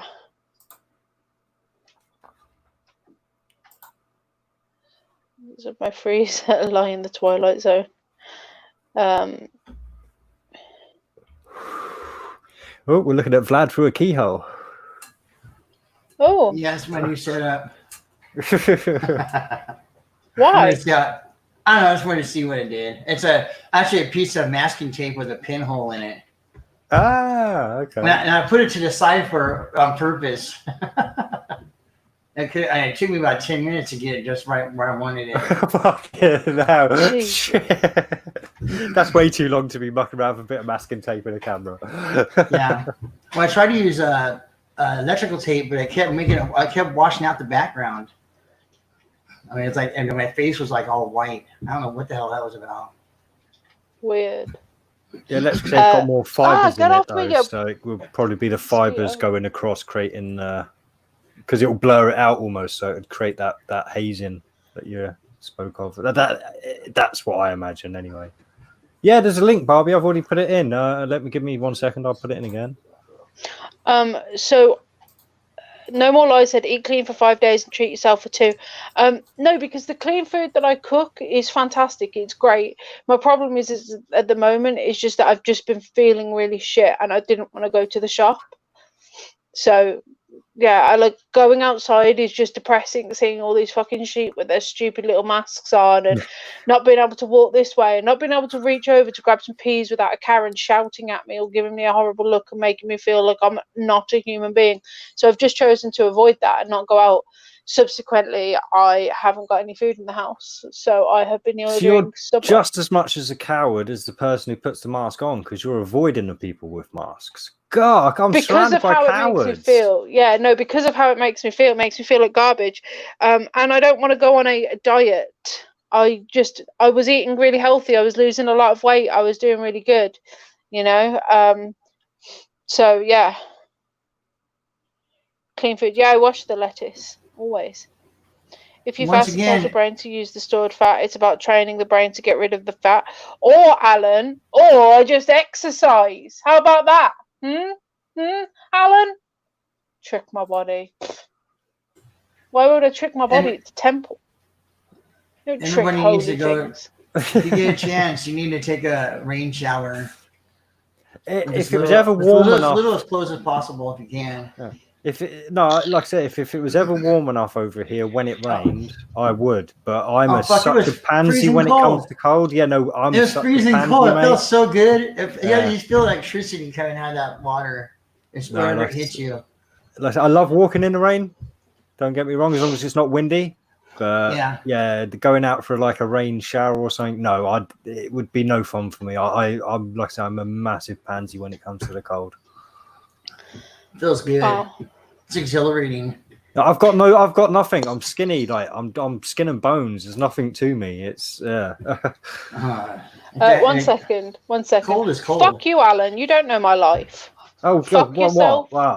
What? What's going on? When I said exercise, he was like, "But you don't do that, Cakes." Yes, I think I've been cussing the guy out the whole time. I already know this. How did this go? Hang on. How did this go from me having health concerns about my hair to people ripping on me about my weight? You all don't know what I do.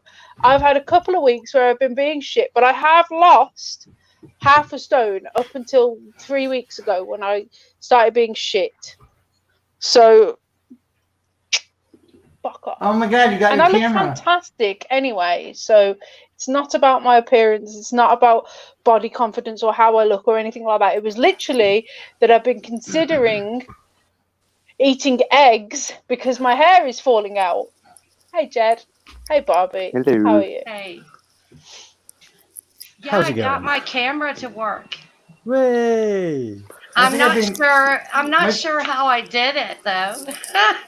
But now it comes right on Magician. like that.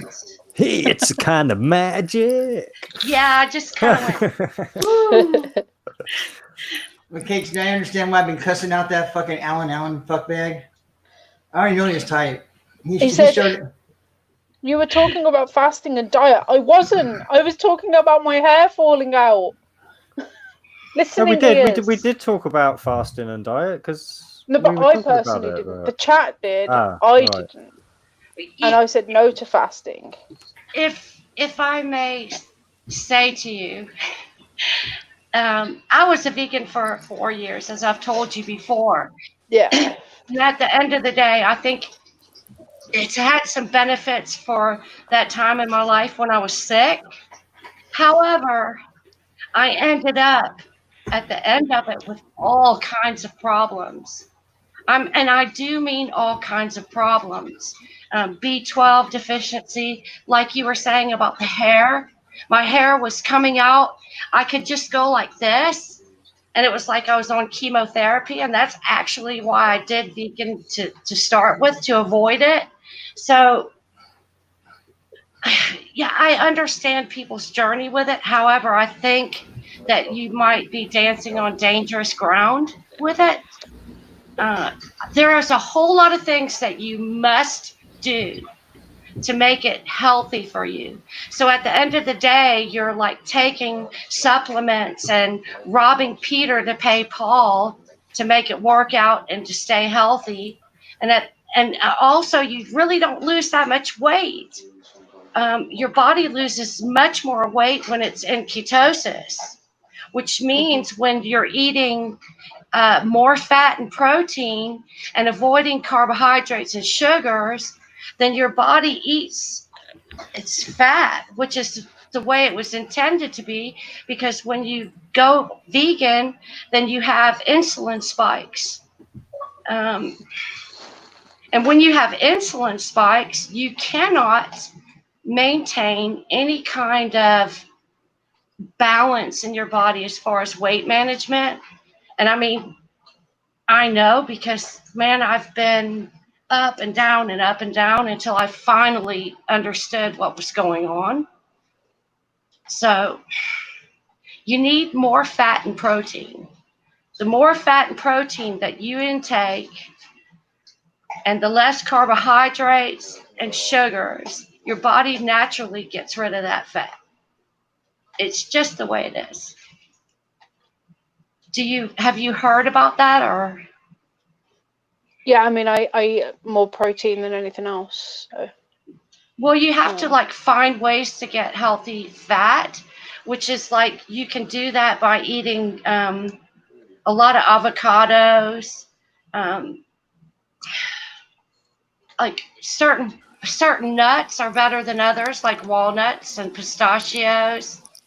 I mean, It's quite a common theme within female vegans that the hair is one of the first signs that it's starting to. And periods, there's another one where the periods start getting less and less because there's less iron in the blood.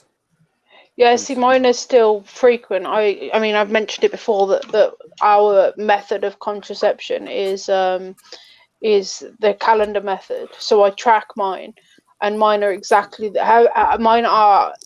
My body is legit clockwork. Every 31 days, literally every 31 days, without fail, almost to the minute, well, almost to the hour. Maybe So give the vegan diet a couple of more years, and maybe you start noticing that clockwork period might start getting more, a bit different. quite possibly, yeah, I quite don't know. possibly. And it's a good thing that I do track it, because I am able to see any kind of fluctuations if that happens. At the moment, like I say, my main thing is my hair, because everything else, aside from breaking the table and hurting my back, everything else is fine, aside from the condition that I have that isn't from being vegan at all. I've done a lot of research on the chest problem that I have, not the chest problem that I have, but the rib problem that I have. And I don't think that I'm unhealthy. I might look unhealthy to a lot of people, but that's just because I make poor choices in terms of like popcorn and things like that. But in reality, my diet is very good. It is very balanced. And I mean, if you compare myself to Dan, there's absolutely nothing wrong with Dan. Like, Dan is a lean person. He exercises daily because of his job. He's always on his feet. So if I exercise the same as Dan did, I would in turn lose weight. But my issue isn't the weight anyway. So. I think you look lovely. I'm just saying, you know, and maybe like with the hair problem, do you have can you buy like the hemp seed oil caplets or? I could, but again, I want to see if the problem is stress or if it's vegan. I don't want to cover up any problem that I have with a solution, so to speak. I want to see if I can change it with my diet or with less stress or with a better sleep pattern first, because there are a few factors that it could be. But if I cover this up by using the caffeinated shampoos that I have and other things, then I'm not actually going to be able to track my progress. Yeah, true. And the strongest healer that the body has is produced when you sleep. And that's melatonin. That's like the strongest healer. It's an anti-ager, all kinds of good stuff. So if you're not sleeping, what is the word for it? Like when you sleep well. And so many people are like hooked to devices. So they go to sleep with lights on, even if it's a computer light or they like drink Coca-Cola. Yeah, all that good shite, you know. And it does affect the production of melatonin. So then they go and make the mistake of saying, well, you know, let me get something to aid me to sleep. And they go and buy melatonin. We can't. We need a prescription here for it. Yeah, we really? can't. Yeah, you guys can buy melatonin over the counter, but we need a script for that. And also in UK, there is a problem with like sunlight and vitamin D. Like I was going to mention earlier, I said iodine, and there's a big thing in Britain with iodine deficiency, and it is connected to hair loss, and they call it cretinism, but it's brain development, it's retardation, and a lot of people they started taking the iodine out of salt in Britain back in God knows when, but they still put in the salt in America and in the food. So in Britain, I think it's like 80% of Brits are like iodine deficient. Yeah, and it's through seafood. You get these through seafood mostly. Yeah, you can buy like that showed us the tub of iodine salt, because somebody had a tub of iodine salt and they were like, "You guys need this." Was that Jed? Yeah, that I've got was iodine drops as well. Yep. Yeah, that's what I was gonna say. You can buy like iodine drops, and basically you're not gonna put heaps of those drops. If you got a gallon of water, you could put like 5 or 6 drops in there, and you would never know it's there. You're not going to taste it. But iodine makes the thyroid gland work. Mm-hmm. So if your thyroid gland is lax, then you've got all these hormonal problems, and your pituitary gland is not talking to the rest of the body. It's not telling the body to release this hormone and that hormone and this hormone and that hormone. Because the body is like the most complex machine ever. And we love to dick around with it, don't we? I mean, you know, I've done my share of like dicking around with it, alcohol and cigarettes and just dumb shit that you think, oh, this is totally fine. Then you find out something has you in a weird state and you're like trying to figure out where it comes from. And most things come from the pituitary gland. The pituitary gland controls all of the hormones in the body, and the thyroid is so important as well. Get some iodine drops. But if your hair is falling out, what I'm saying is after 4 years of veganism, and I'm thinking, yeah, I'm a soldier.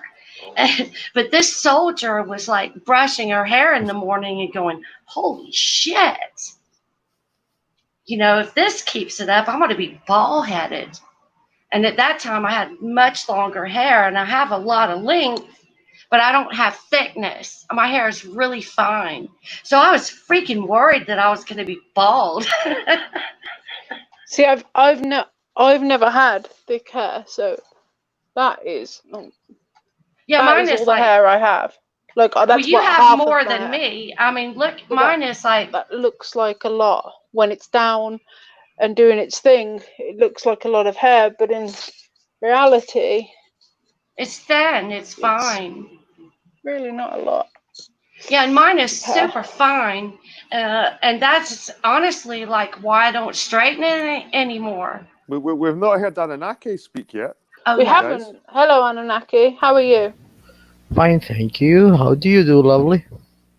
I was I'm- listening. Interesting to listen to Barbara Well, yeah. because she had experience in that. I didn't, so it was interesting to listen to her. Then Bobby can carry on. Well, wait, I don't want to like give people the impression that I think that like veganism is a bad thing or blah, blah, blah, blah, blah. What I think is veganism is being pushed out there because a lot of countries are going to this soy weird shite. I mean, like in some parts of Europe, they're actually trying to push bug burgers. Have you seen that? Bug Okay. burgers. Yeah, Bug. It's made of crickets and For stuff. buggers, I guess.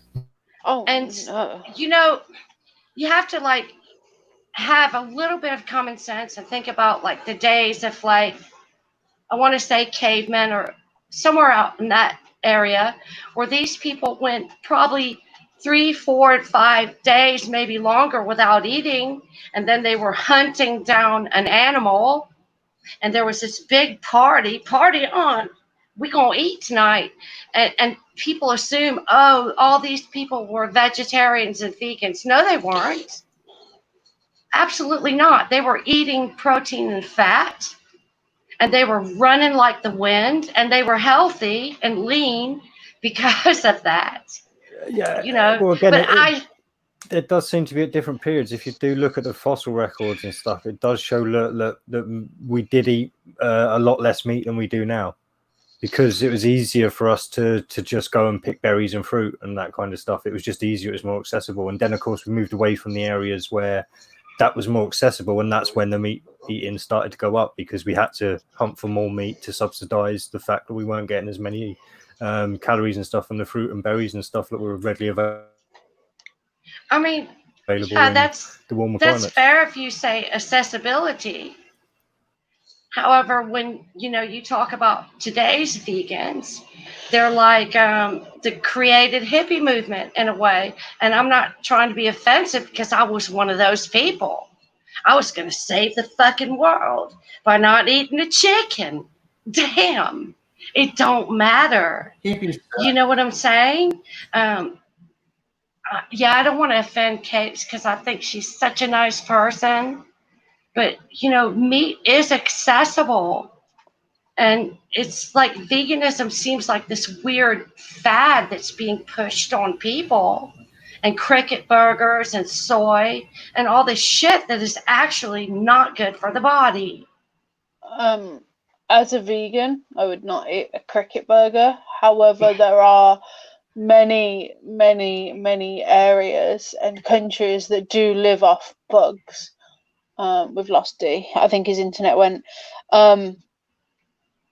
So, I mean, But that's different because if you look at it, the geography and the environment of human races living in those areas, they adapted to that. For sure. It took thousands of years, but they adapted to those conditions. They adapted to those foods. There is food. There's type of fish. If I'm in America, we go to Mexico next door. It's a type of fish. If you never ate it before, you'll die in 15 minutes. But guess what? Mexicans consume it. Second thing, when I was a kid, education is extremely important for children when they grow up. Be aware of constructive information. When I was a kid in biology, when we were studying science and biology, our teacher asked us, okay, how do you know the difference between herbivore, carnivore, or omnivore? If you look at the skeleton, I really like The teeth, he said, bingo, that's right. You can see a sloth that has no canines, nothing, but has sharp claws in his arms. But if you look at the teeth, the physiology of your teeth determines what type of food you can eat. You are an omnivore. An omnivore eats everything. Eats plants, eats meat, eats seeds. Unfortunately, If with you're an these, omnivore, you can't just eat vegetables. You can consist your diet mainly with plantation as you grow older, yes, and less enzymatic proteins, which is animal products. But you can't exceed more than 70% of your diet as plants because you're an omnivore by nature.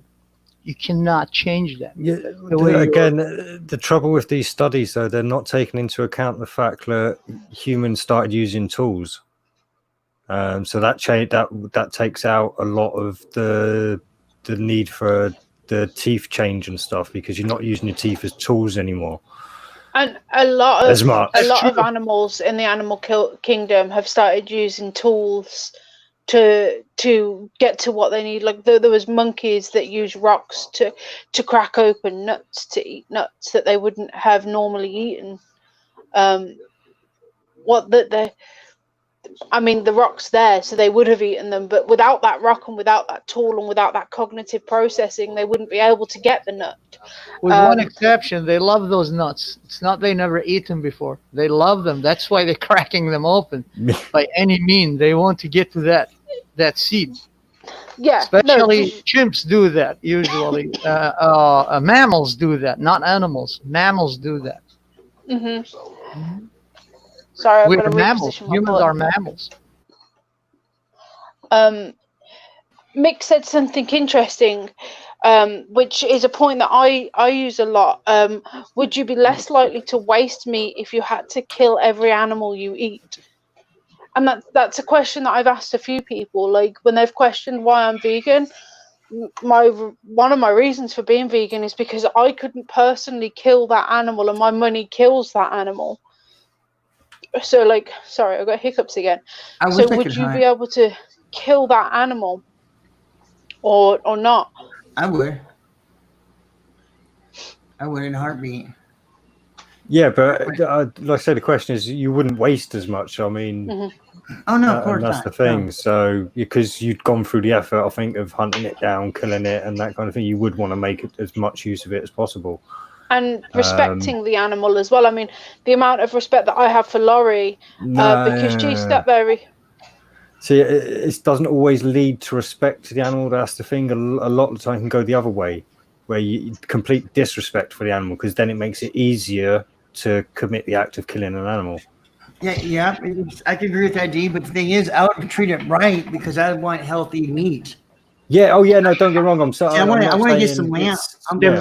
All I was saying is some lambs. Have you seen how Indians used to hunt bison? It's not what Hollywood shows you how they hunted it. They actually stand in front of the herd. It's a wild herd. They're staring at them, and they call for the bison they want to hunt. And most of the times, 90%, the bison comes out. That's the one, and they go and hunt it out of the entire herd. They respect it, and once they hunt it, once it's dying, it's still dying from their arrows. They touch the bison, and the shaman calls for its spirit to accept them to consume its body, and then they beheaded it. They just cut its throat and bleeds out and dies, and they consume it. Well, yeah, because it was a totally natural thing with respect. Yeah, I think it was James Cameron, wasn't it, who took a lot of that kind of culture and put it into Avatar for the. That was an invasion because he just switched the theory of Sitchin theory, or what's his name, the crippled guy. What's his name? The crippled guy. He's a scientist, but he's crippled. Hawking's theory that if aliens come in here, they invade us. And James Cameron thought about it in a reverse way. We are the aliens, they are the inhabitants. No, And he James also Cameron just reflected ripped off Dances with Wolves. Like, I he mean, just- it was no, I it was was trying just our Dances with Wolves in space. Hey, snakes taste good. When I was playing Iraq my and point with Turkey, I that ate was- snakes. They're awesome. They're chewy a little bit, but they taste like chicken. They do. Okay. Yeah, no, like I say, my whole point with that was just to say that, that he'd taken the culture of the Native Americans and how they treated animals and put it into the I can't think what they're called. The avatars. I can't actually think what the species. The Navi. Thank you. Navi, Fucking hell. The Navis. Yeah. So like I said, so you can kind of see that come across, and But it was your typical fucking evil white man propaganda, and the colonialist, the evil white guy coming to take the native stuff. Again, it was your typical fucking SJW. It was a cool movie, like this is it was all awesome, cool and colourful and awesome fucking effects and shit. But it was a cliche kind of fucking storyline, really. You're following the bad guy. Jed, This is the thing. Jed, You are it's not supporting for- the bad guy. You're supporting the person that goes against his own species. Like, I mean, it's messed up. From my perspective, it was an alien version of Pocahontas. Or Columbus. Yeah, it was just an. I don't know if many of you have seen Pocahontas. I know the story of Pocahontas. I never would. That was one that I never really sat down and watched with the kids. So. Oh well, it's basically that, but yeah, it's I saw it different. I saw it an invasion of species in need of resources invading another species, and the other species at first they welcomed them, and then they said, okay, now these other species are taking advantage of us, so they retaliated. And that's how I see it. It's a pure science fiction to me, but it's based on different aspects of the reality we experience here on this planet. Well, yeah, the whole art imitating life thing, yeah. And I look at things, when I look at them, I learned from Raymond, a guy I worked with when I was in Iraq. He was British. We nicknamed him the Great Raimondo because he was pretty, very, very intelligent old man. I was young. I was working for Hilal Company, Iraqi construction company that associated with the American Kenworth Steel, because we were building for farmers, like chicken farmers, warehouses in the middle of the desert in South Iraq, in the marshlands of Nazariya, and then go down to Basra, before Basra. And he taught me something really, really spectacular. He said, Anakin, do you know why we succeeded? I said, why? He said, because when we look at the horizon, you're going to have that panoramic view. Let that sink for a while. And it did. Took me like a whole week thinking about it. And then I came back to him. I said, Mr. Raimondo, do you mean like you have to plan something before you can reach the other? He said, exactly. So before you plan something, you got to look at, when you drive your vehicle, you got to look all the way ahead so you can see everything. That's to prevent you from failing. It's not to prevent somebody from ramming into you, because they are always out there, he said. They're stupid and they're always out there. But from failing to reach your goal. So I think what's Cake's problem is too much stress, and the diet she's eating also is lacking her body from the essential minerals that it needs due to that diet. It's helping her stress overcome her, and that's why she's losing her hair.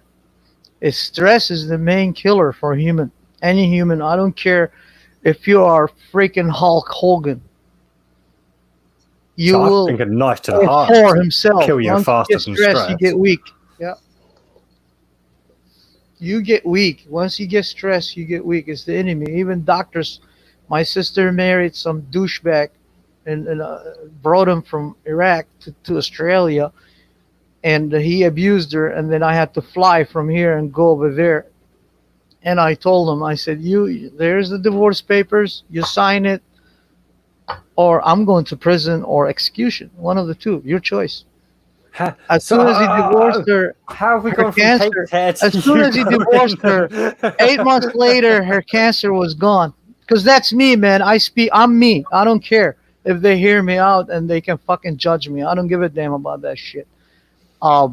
Because I love her and I protect her. When you abuse my sister, you're finished.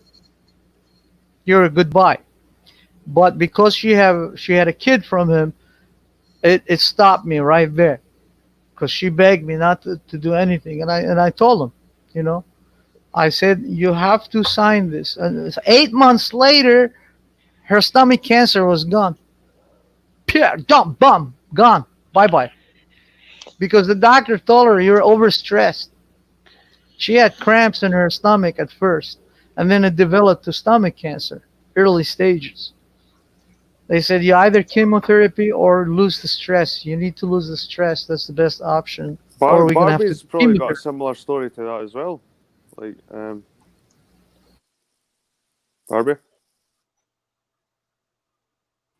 Oh, with like cancer. Yeah. Yeah, it was a stomach cancer. She was developing it. Her body was developing it by its own because she was so stressed. He was abusing her. In Australia. Are you kidding me? And I told my brothers and my other sisters and my brothers, my other sister, Hatra, I told her, I said, you guys interfere in this. I promise you, I collect all your heads. You don't allow any motherfucker come in here and do this to your own family. You don't do that. We're not civilized. We're not over civilized. We may be civilized, but we don't want to be over civilized. That's against nature. I am not of the mind that stress causes cancer. I think that cancer is caused by fungus. However, let me finish. What I will say is that stress will push what's already malfunctioning faster. Absolutely. But does stress cause cancer? I don't think so. I think cancer is caused by a fungus. There's many studies that support my statement right now that, cancer is a fungus. That's why, like, you find it growing in particular parts of the body that are very dark, very moist, because it's able to attach and grow. If you've ever seen a tumor and it's black and it's fuzzy and it looks like fucking fungus, dudes. And if you're stressed on top of that, and of course you are, then you're like, you have this mix. You have made a bomb that's going to explode, and then all of a sudden Big Pharma is saying, hey, come here, let us give you medicines and treatments that we haven't changed since 1920. Nothing's different under the sun. When you probably need to look at your body and how are you using your body? How is your body functioning? And what can I do different to alleviate some of the stuff? Inflammation, things like that are killers. And most of us walk around day to day and we're completely inflamed and we don't even realize it.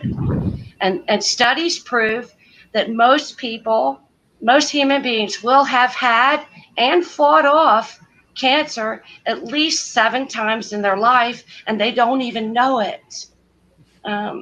Have you ever seen the works of National Cancer Institute? Yeah, I don't buy into that bullshit. Okay, have you? Oh, you don't buy that. You don't know, Absolutely like, psychological.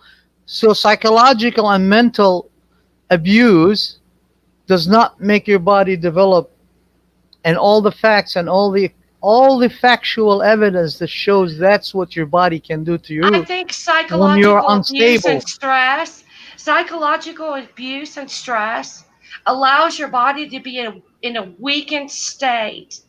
And when your body is in a weakened state, that it's unable to fight off things that you come in contact with every day. Because you can Google or Joogle or whatever you want to call it, what I'm saying, you come in contact with things that cause the mitochondria to split and split and split every day. So if you're psychologically stressed, if you're being abused and beaten, then your body is not in a state to fight these things. It's that simple. And the National Cancer Institute, give me a freaking break, dude. These people have not changed their treatment of cancer since 1920. That is a money-making machine. It is out there to take people's money that they know are going to die. They're taking people already in a weak state and giving them chemotherapy to make them even weaker. So basically, you calling the doctor who treated my sister, and he told her, you got to get the fuck out of the situation, or we're going to have to do chemotherapy on you. He was a fucking liar, right? No, and when I went not. there, hold on. I'm lying, right? I'm lying by flying to Australia and having her get rid of that fucking lifestyle she was in, and then she got cured. Are you fucking kidding me? No, I'm not kidding you. What I'm telling you is that you misinterpreted what the doctor said, and I know. That's what the doctor said. You're developing cancer in early stage due to your mental excessive stress. That's what he told her. I read the fucking report myself because they didn't find anything wrong with her body. So you know, they didn't. It's true. It depends on the level of stress and the type of the blood you got and the frequency you grew up with. The environment you grew up with, different levels of sickness you develop that. You don't have to have all the times stomach cancer, but her situation, she developed stomach. She probably had something like a stomach ulcer or an underlying condition. And then as a result of being in stress, her body was in a weakened state. And a weakened state allows inflammation, and it allows the mitochondria. What is cancer? How does cancer work? I tell you how it works, but you won't listen to me. You won't believe me anyway. I will listen to you as long as you tell me the truth. No, you won't. What is cancer technically? What is it?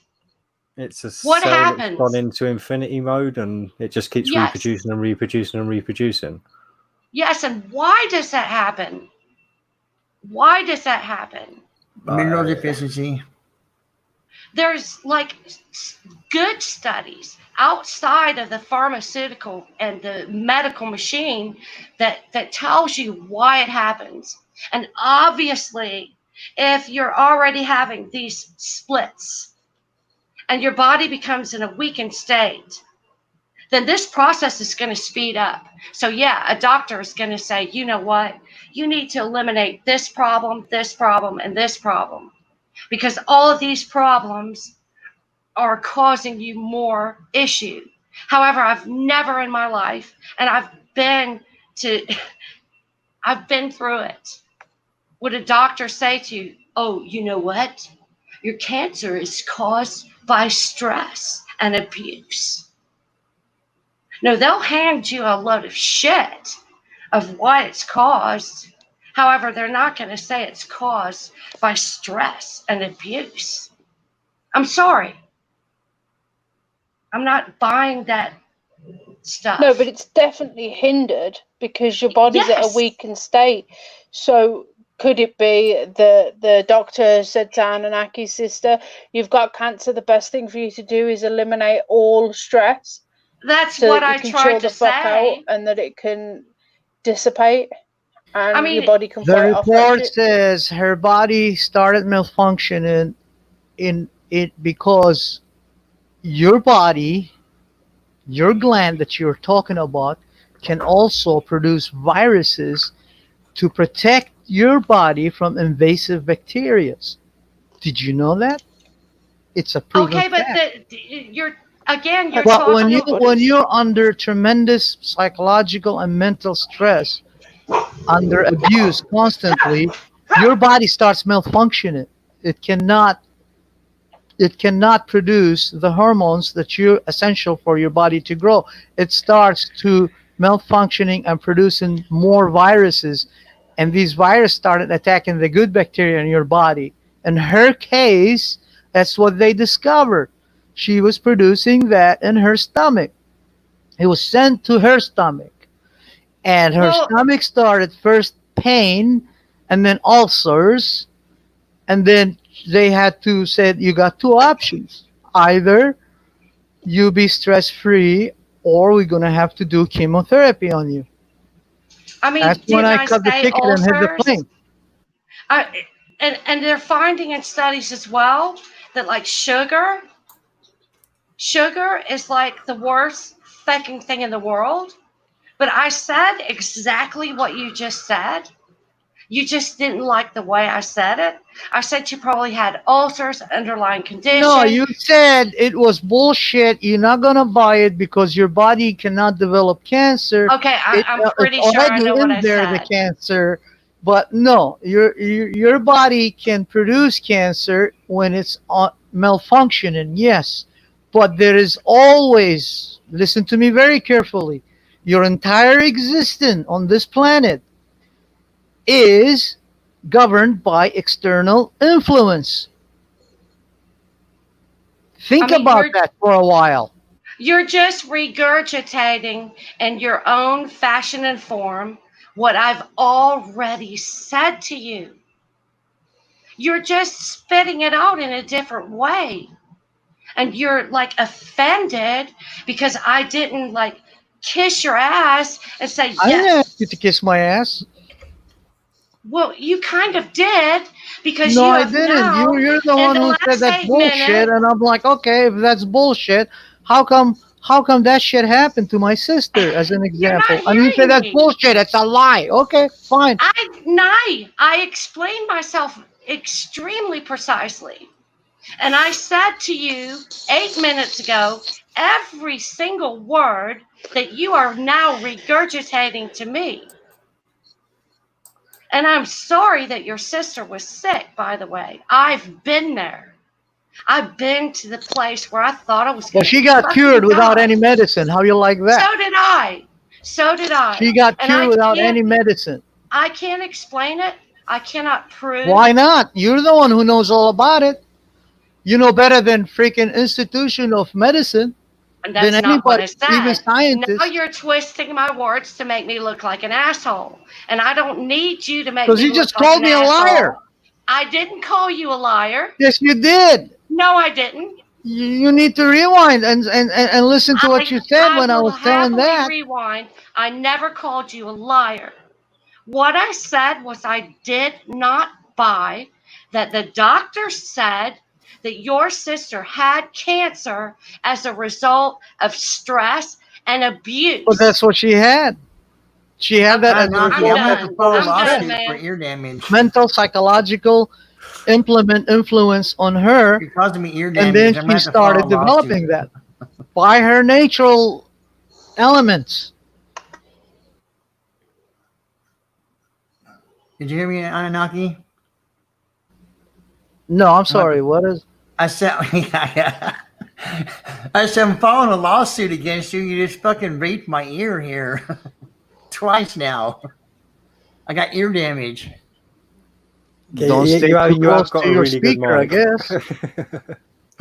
I had a headphone in. I have it because I can't hardly hear Barbie and D. I can barely hear. So was the argument? So was the whole argument whether stress causes cancer or not? Was this that's what I was getting from it? Thing here.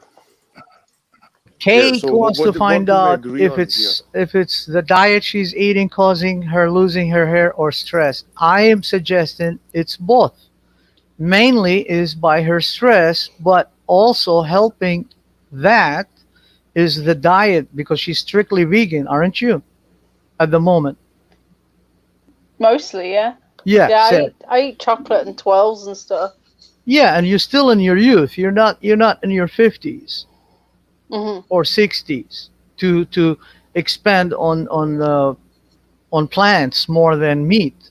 That's the age where you expand more consume more plants than meat, because your body, your liver, is what produces the stem cells for your body, and you need to rest it. That's why fasting was necessary, because people used to eat everything. I mean everything. So they had to fast to rest their body, so your liver can catch up, because it's a cleaning machine. Plus, it's the only organ in your body that can regrow itself. It's your liver. This is the most precious part of your body, is your liver.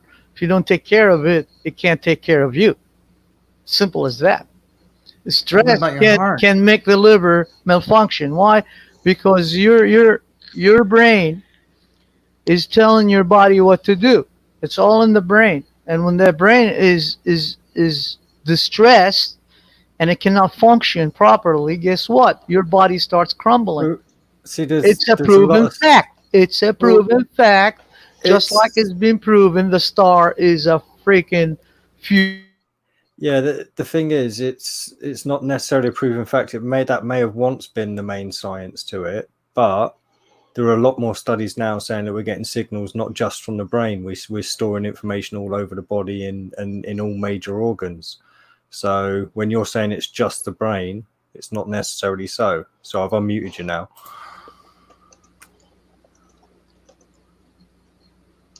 Your brain controls your entire body. It's a proven fact. You can't change that. Show me one evidence that does not prove that. Show me one evidence. I'm gonna have to go and find a study that I've looked at. Fuck's sake, just to prove a point. No, I want the evidence. I want the evidence that tells you that your body can function without your brain. Oh no, it can't function without the brain. No, Thank you. That's my point right there. Get off me! Go away! There's legit a mosquito. I kid you not. It's like this long. Like, I've never seen one that big. I'm gonna drown it. Oh yeah, there's parts of Phoenix that they have mosquitoes look like little mini helicopters. I've lost it. Like, I don't want it to be chewing me. Where did you go? We didn't get mosquitoes in Scotland. We didn't have mosquitoes. It's too cold. Really? Oh, it's too cold. Really? No, we've got midges. We don't get proper like mosquitoes here. Well, we just get like insects that look like mosquitoes. They're very rarely the biting sort, and the big ones that we get here are the crane flies. Yeah. Yeah. I got a question. I got a question for the vegans. And why you, if you don't want to eat meat or dairy products, why do you recreate vegetables and fruit that look like meat and dairy products? Because it helps. It just helps. I mean, when you first become vegan, it's very difficult to think of foods that you can cook outside of your comfort range and your norm. Like, if you've been raised on something for 20 odd years, it's just a lot easier to have. I wonder if there's a placebo effect going on as well, like when you're eating like pretend meat. Wonder if there's like some kind of placebo thing going on as well. Yeah, Mick I just seen a video. The placebo effect quite often over at Jamie's and stuff, and there's definitely something to a placebo effect in my opinion. Well, it was a watermelon. They made it look like tuna, like the ahi tuna. Mm-hmm. And I was like, what? Because they steam it or something, and it softens it up, and then they season it with the seasoning, with soy sauce and all the seasoning. But it looks like ahi tuna. It's almost like it's watermelon pieces. It's almost like the scene out of Hook, the Peter Pan, when they're all pretending to eat, and it's like imaginary food, but in their heads, it's like real. Like. Yeah, I'm eating tuna, even though it's a piece of watermelon. So that was probably the weirdest one I've seen. So people who can't drink alcohol, like my mum, she still likes to have non-alcoholic champagne and non-alcoholic drinks, like non-alcoholic Copperberg, champagne, wine, and stuff like that, just because she likes to still feel like she's having a drink, and she just can't. And that was the same with me with eating meat. Just because I don't want to eat animals doesn't mean I don't like meat. Because I did like meat, I just don't like what meat is. you know. Mm-hmm. Because we live in a enough- first world want- society. so- We live in a first world society where we think too much. Like back in the times where we weren't so like distracted and so comfortable, we wouldn't be thinking about the life that animal lived and all this crap. Okay, we were just hungry. Yeah, it's about the life you need to No, lead. but hang on a minute. exactly. Hang on a minute, Jed. Because whilst you make an excellent point, back then when we were just hungry, we didn't trap and enslave hundreds of thousands of animals and treat them badly. It's not necessarily the act of eating Oh, we did. meat that We did. Not- It wasn't just for food; it was for furs as well. but not in the mass scale that we do now. Oh, we did. Because- There wasn't as many people. We almost wiped out the bison in America. Like there's like piles of bones. Like fucking. Okay, so, but were we cutting their tails off and cutting their ears off and keeping them in tiny, cramped conditions in we're big probably metal just things? as brutal. We're probably just as brutal. So, Okay, Well, go ahead and let's answer do Alan it. Allen real quick. I don't drink cow's milk, and I'd rather have breast milk. So the thing is, let me ask you this question then, Jed. I just don't have no donators. Like, We have I'll give you just a little instance. Like, there's been found in Scotland because Scotland have this thing with cattle. They put them through bonfires to kill the fleas on them. There was a big culture around eating beef and cattle, and they found like mass graves of like hundreds, sometimes thousands of cows, where they had a mega feast. So they would have been sacrificing these cows, and it would have been less humane than they do now in the slaughterhouses. In the slaughterhouses, there's a bolt to the head. Back then, like they probably would have had to cut.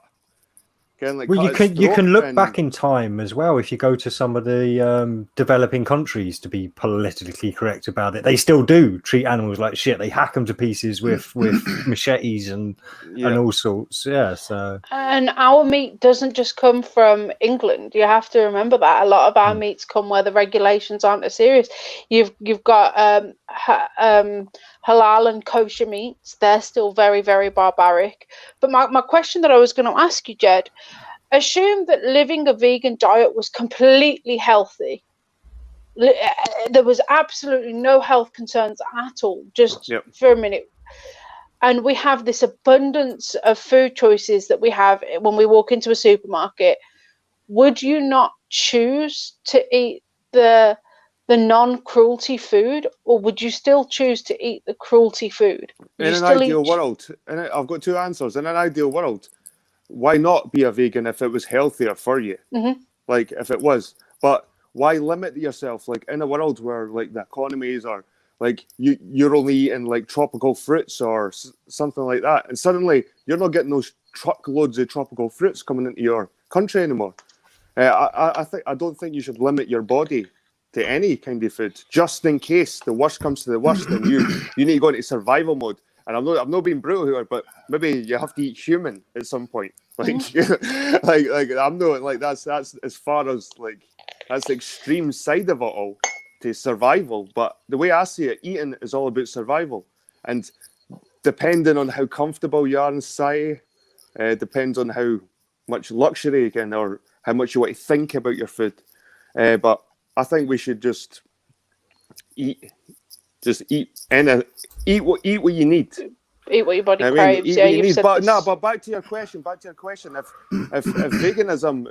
veganism was healthy, I would probably be a vegan myself.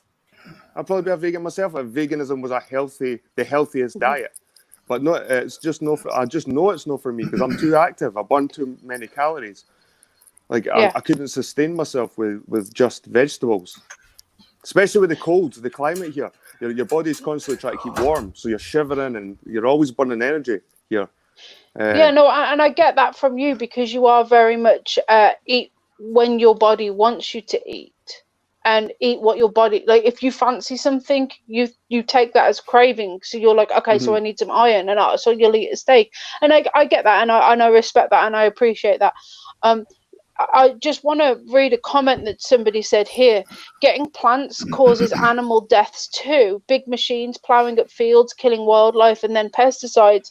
Whilst I agree with you, in my opinion, because I do this for the animals, not for my health, that is the lesser of two evils. I mean, I've started trying to grow more veg in my garden to try and be more self-sustainable. But fundamentally, omnivores consume. If you pretended for a minute that animals didn't feel any kind of pain, then as in a cow and a pig and chickens don't have pain, but rodents and rats and wildlife in a farm, as in a vegetable farm, do feel pain, you are still causing more pain because animals take a hell of a lot more vegetables to feed than a human does. So that argument is always kind of the bottom of the barrel kind of argument against veganism, like, yeah, but you still kill animals, nah. Yeah, I'm well aware. But for me, it's the less of two evils. This less of two evils thing. Fuck me. Okay, but so it is. I choose not to make a you're talking about choice. being humane with animals and how they're mistreated. The same goes for vegetables because I have a couple of videos. I'm gonna make a video of it. It's showing that plants have responses too. Just they don't have a nervous system; they still react to things. So when you cut them up, actually even up until the point of when you eat them, they feel stuff. They have all kinds of sensors on it, so they're being slaughtered and eaten alive. Literally, these animals get killed. That is a shit equivalence. That is a shitty equivalence. It really is. Yeah, I'm being serious. Fuck off, lad. I've heard it before. I'm being serious. Just, be screaming when you cut them down. It's just bottom of the barrel kind of garbage trash. It can be.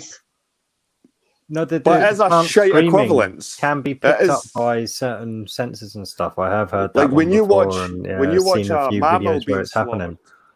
When you watch a mammal being slaughtered, and you watch a flower being snipped, you're making a shitty equivalence there. You say, it's similar. It's the same thing. It's the same thing to me. It's still slaughter. Slaughter is slaughter. I don't have the thing is, I don't have a problem with it. I don't have a problem with it. I'll eat both. Hang on a minute. Slaughter and slaughter are the same thing. I agree. However, animals are mistreated horrendously. They are beaten and they have a horrible life. There is a difference between being a hunter-gatherer and eating and buying and consuming and hunting what you need. Have you seen nurseries? Have you seen nurseries? I've seen bad ones and I've seen good ones. Yeah. So the thing is a small dairy farm that has 100 cows. I'm not going to complain at that because I can almost guarantee that the majority that them cows are going to be looked after. But when you see these dairy farms that are miles upon miles upon miles of land filled with these cows living in filth and treated like crap, that's not good at all. There is a difference between the act of killing something is quick and swift and kind of boring, if you will. But the life that they have led just in a cage, not actually in the realm that they should have been, it's not but good. They were bred for that. That's the point, you want to do that? Listen. There wouldn't have been in a realm. There wouldn't have been a realm if men didn't domesticate. Yeah, that's my point. There wouldn't have been a realm. Like a chicken wouldn't survive in the wild for 2 seconds. I know that, but D saying just that but they're bred for that. That does not make it okay. That doesn't mean treating a sentient being like absolute garbage, like its life is worthless, isn't okay. Just because something has been bred for that doesn't mean it doesn't deserve respect. Times, these creatures were beloved. Like they were the sustenance to the village. They were like, even though they were slaughtered and eaten, they were one of the most important. They were prized above the people. That was their life force. That was their life force. They had to take care of it. They took care of it. Listen, Cakes, the thing is, they have to be in those cages to an extent because if they get too much exercise, their meat is tough.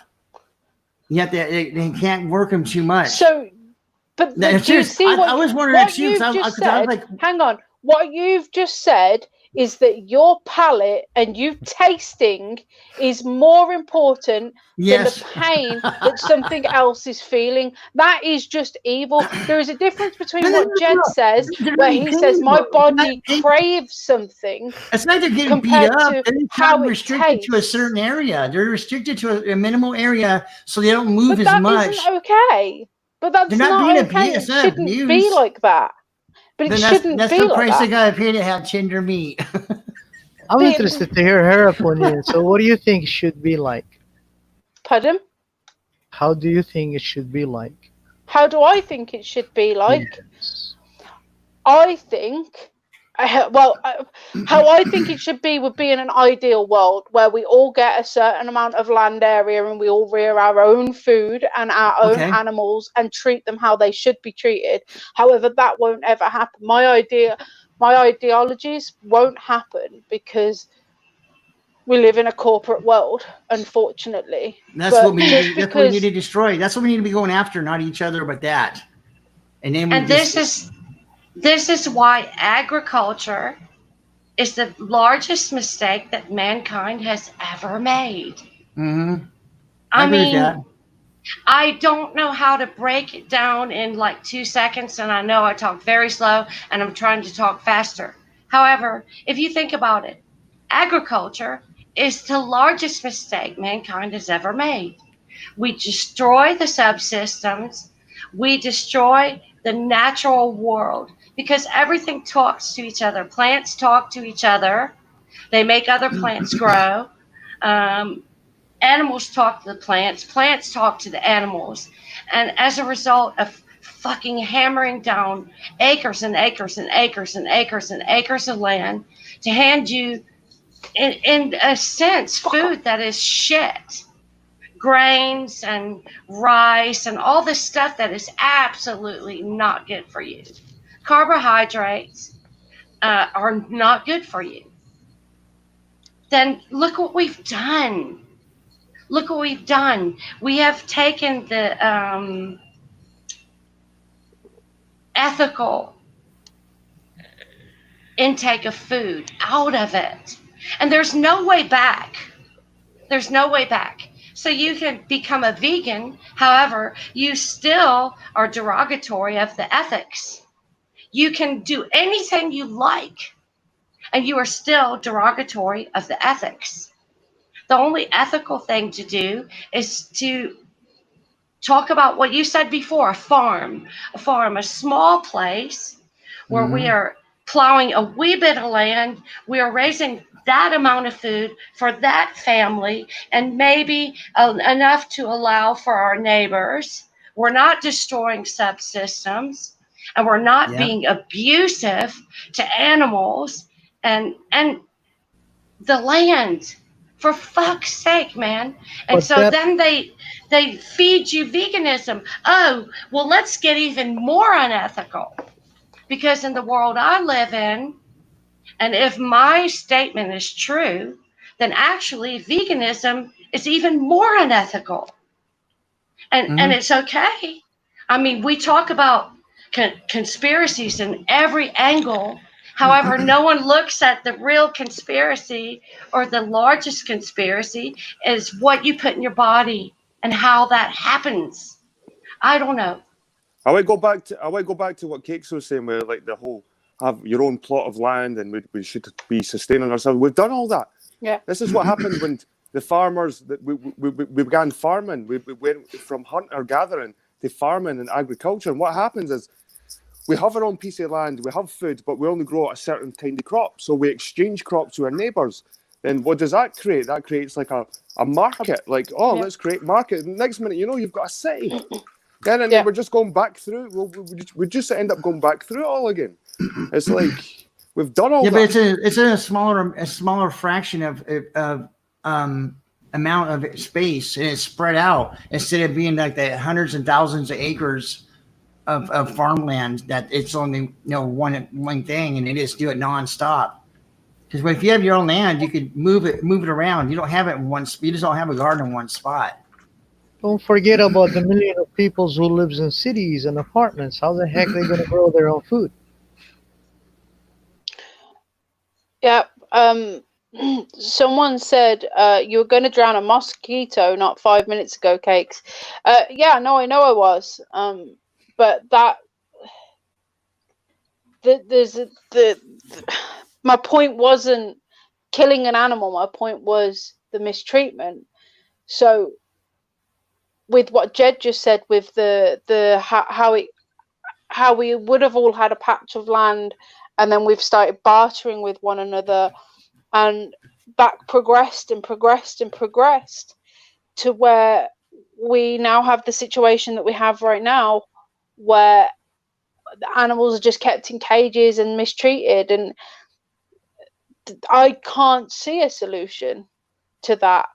All I can see is that there's a few people that, like myself, I think we're like 2% of or 5% of the British population, that lesser the demand, which means that there are slightly less creatures in that system because they're just not breeding as many. So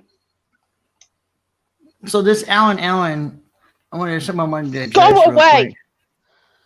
Swear to God, it's gonna bite me, and I'm gonna have this massive, great, big, fucking itchy thing. I thought you were talking about Alan. I thought you were about Alan because the Vlad went Alan. Went, go away. Yeah, and she was. She's disguising it as a mosquito.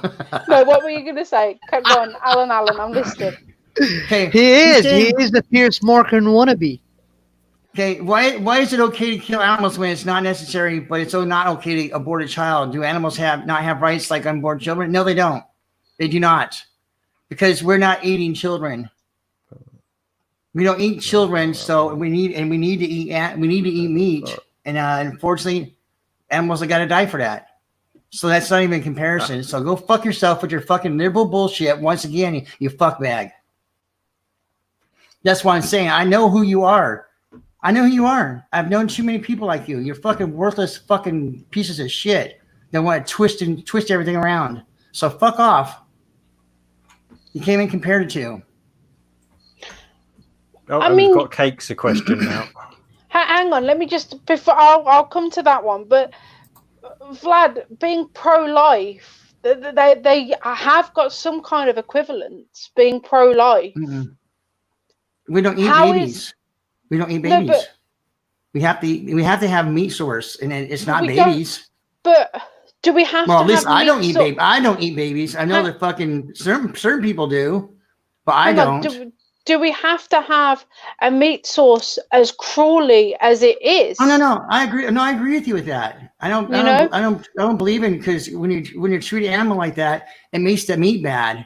But yeah, if you treat them well, but most of the time, there's only a few times that a few places that do that. Certain places don't treat the animals badly because they know what it does to them. But them keeping in small cages, they do that for a reason. It's all a bit of flavor. Yeah. They feed them a certain diet. They don't. I mean, people that do, because they've done studies on it. I was watching things. Always have those hidden cameras, or they show them. The people get fucking fired, and they're not allowed to work in any kind of meat production at all ever again. So these people are getting caught doing that. They get fired, and it's not like everybody that's in the meat industry abuses animals. It's random ones, and they don't ever work in that industry again. They make sure that, because they said they try as best they can to treat animals correctly. It's systematic abuse. Like I must agree with Cake this time, because back at home, they didn't use machines to cut the grass on the highways or freeways. They brought the shepherds. They bring their sheep and the goats and everything. Go ahead, eat it. And they just graze while going. If you drive like through Baghdad back in the 70s and 80s, you would see them. There it is. Thousands upon thousands of sheep just grazing on that grass on the highway. They didn't use machines to cut that grass and kill it. They used animals to come, and it's cheaper. It's free food for the animals, and they're happy. They graze as they march along with each other behind their shepherds. All those heavy car exhausts going into their systems, and then us eating them, and it going into our systems. Yeah. So, Alan's comment here: Cakes, you have done well trying to explain it. I have heard these evidenceless arguments for 20 odd years. You have to let them work it out themselves. The difference is that I'm not arguing with these people. I'm having a conversation with how I feel, my friends, about how I feel in a somewhat respectful way. And in 10 minutes time, the conversation would be completely different. I am not a pushy vegan. Unless veganism is brought up, I'll explain my opinion and how I feel about it. But I would never tell any of these guys, you need to be vegan, you need to be this, you need to be that, because they know that. These guys have known me now for almost a year. Alan, she's no falling for your shit. Didn't try and turn her against her. This is divisive fucking bullshit. Fuck off. Yeah, I have feelings. Okay, so where did I say no gay rights or no black rights? I never said that, or trans rights. My stance on that, if you can do what the fuck you want to do, don't force me to have to fucking watch it. So go fuck off. You want to fucking be gay, go be gay over there. I don't want to see it. That's all I say. That's all I'm saying. I had nothing to do with gay, right? They're not allowed to be gay. I don't fucking believe in it, but I fucking don't want it in my fucking face. And that's what they're trying to do. They're trying to force you to fucking watch their gay bullshit. See, the thing is, I don't want any public display of affection forced down my throat. I am all for gays. You guys know that. But I don't want to see two gay guys kissing. And I don't want to see a straight couple kissing. Leave me alone. Go away. I agree with that. So this fucking, that's what I'm saying. But this is what he's doing. This is what this Alan fuckbag's doing. He's twisting shit around. He's fucking being a fucking liberal piece of shit like they all fucking do. By saying, by making assumptions. I never say anything about any of that. He's bringing that shit because I said about it has to do with animal rights. I'm going to eat animals no matter what. Hopefully they're as healthy as they can be before they die. Hang on a minute. Hang on. Oh, so I'm really sorry, Barbie. I just want to, I didn't say you were arguing, Cakes. I'm just saying their position doesn't hold water. See, now the problem with this, Alan, is last week you had a go at me because I told you your opinion was wrong. And I've told these guys I don't agree with their opinion. I just told Vlad to fuck off. And look how little, is that mosquito? No. Look how little Vlad reacted. Because Vlad knew that his opinion still means something. I just don't agree with it. And we are mature enough to have a fucking conversation without getting our panties wadded up so far up our own arses. We're having to have a doctor give us a rectal exam tomorrow. Yeah, I agree. I don't think. See, the thing is that you have a lot of insightful things to say, but you go about them in a way that you're just a little bitch. Maybe you have too much estrogen in your body. Maybe you should put the soy milk down. I don't know. But we're just having a conversation, and you're giving your point of view in such a defensive way when nobody was attacking you last week and nobody's attacked. Well, I'm attacking you right now because you're being a moron. You're trying to get a rise. I'm just giving my view. I thought that was the point. Yes, you are, but you're doing it in a way that you want people to react and be like, yeah, Alan, you're so right. But nobody cares, Alan. You're a guy on the internet. Like, I'm a woman on the internet. Nobody really cares what I have to say. They're here for these. Let's be honest. I don't have. Oh, Lord. Just want to say, I'm definitely not censoring. All comments should be allowed. So I don't know why your comments aren't coming through. Give VB a spanner for a minute, then. Oh, I'll have to go onto YouTube. Yeah, I'll have to go onto YouTube and do that. Guys like Alan are like anything goes. So he's not even on your side. He's not even a fence sitter. That's what's so sad about people like that. He's not even a fence sitter. He is the guy that says anything goes. If you want to be gay, fine. If you want to let a 4-year-old child who was born a boy grow up as a girl, fine. This is the problem with people.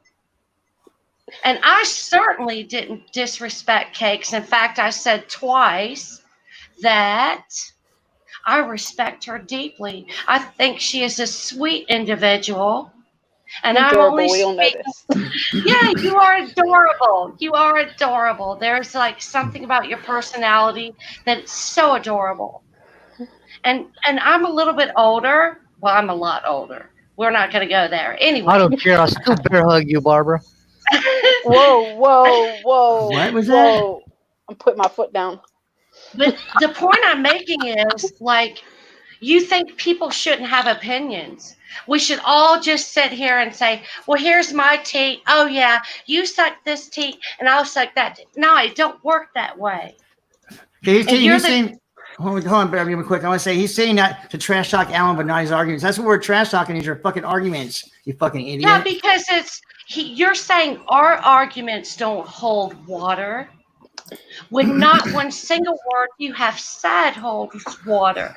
You're talking out of your ass because your head doesn't know any better. There you go.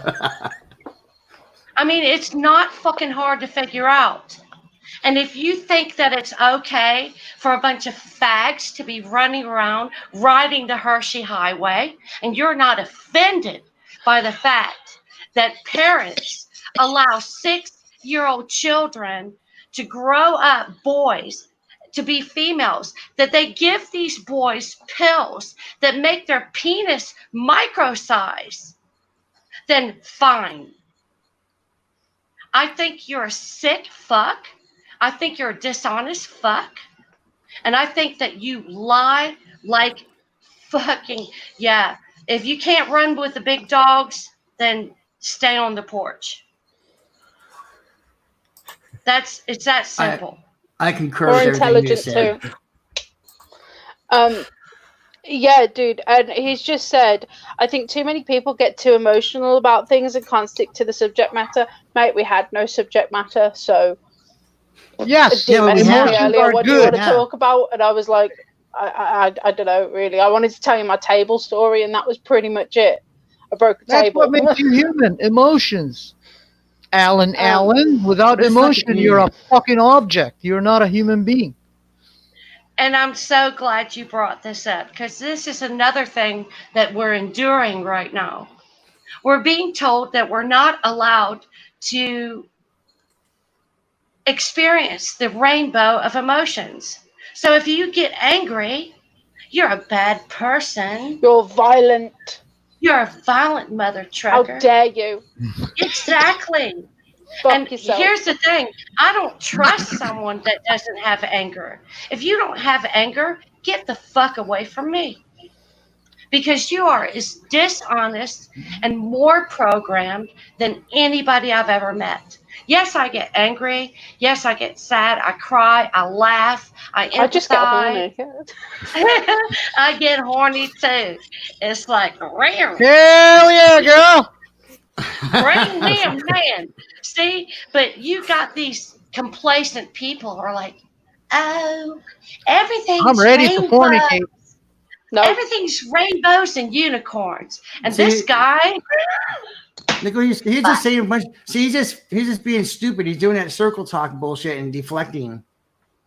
Because we've already clarified a lot of things. Yeah, I've called him a fuck bag a couple times, a liberal piece of shit. But I've made my fucking point before that. But he wants to focus on me calling him a liberal piece of shit because he is, and just avoid the whole fucking topic that I just went over. So fuck off again, you fucking liberal piece of shit. Fuck so that. No More Lies says I see Alan.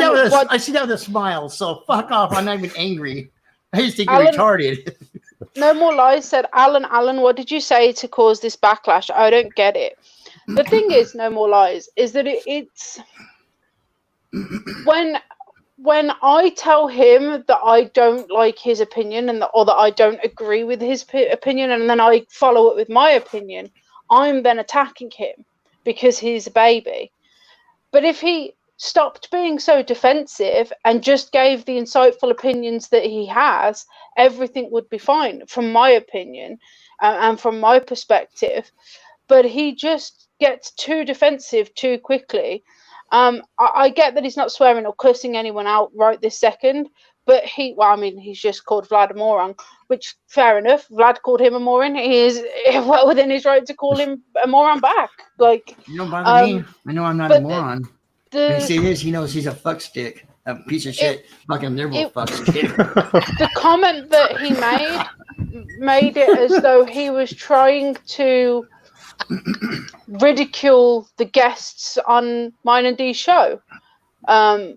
Like, they'll never get it, implying that they're not enlightened or woke. They won't get it. They've got to find out on their own. They've got to take this path. But in reality, we were just having a conversation on what we each believe and why we each believe that. It wasn't, I wasn't trying to convert them. So, because that's not me. So, to me, it's like he tries to divide a panel. Yeah, that's his point. That's exactly what I'm trying to say, Cakes. It's not okay, because we're all bros. We're home slices. Yeah, I've got brains. I know, but I'm saying that's what he's been doing this whole time. He's been doing it the whole time. It rattles. Yeah, and it's like people like that want to make you like feel doubt. Because I remember not very long ago, I was on a hangout with Vlad, and him and I kind of got hot for a second.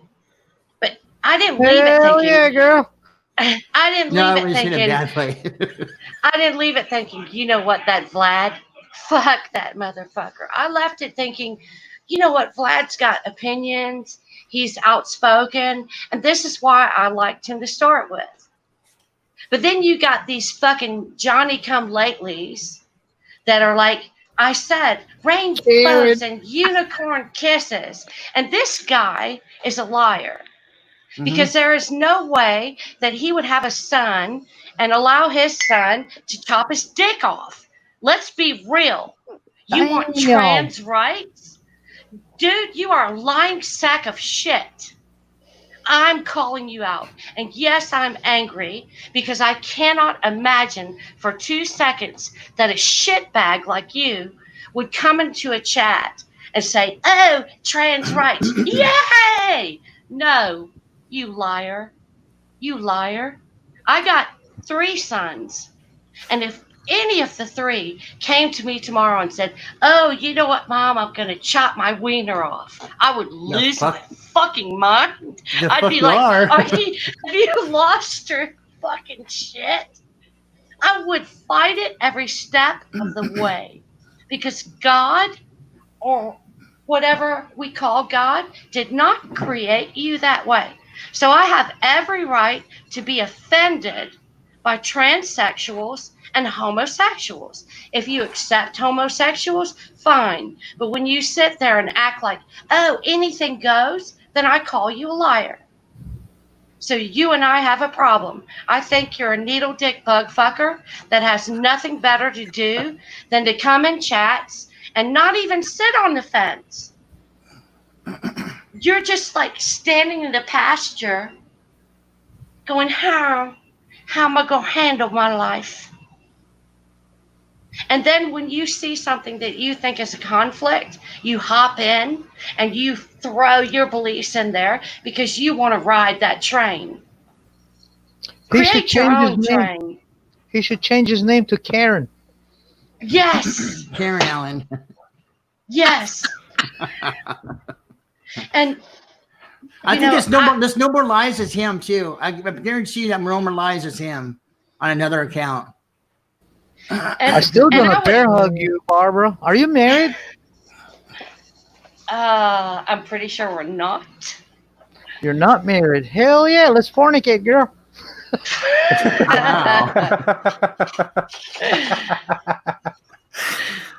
Well, I think you're in Tennessee or something, so you have quite a drive I'm to in get Tennessee, here. and you can spank me anytime, girl.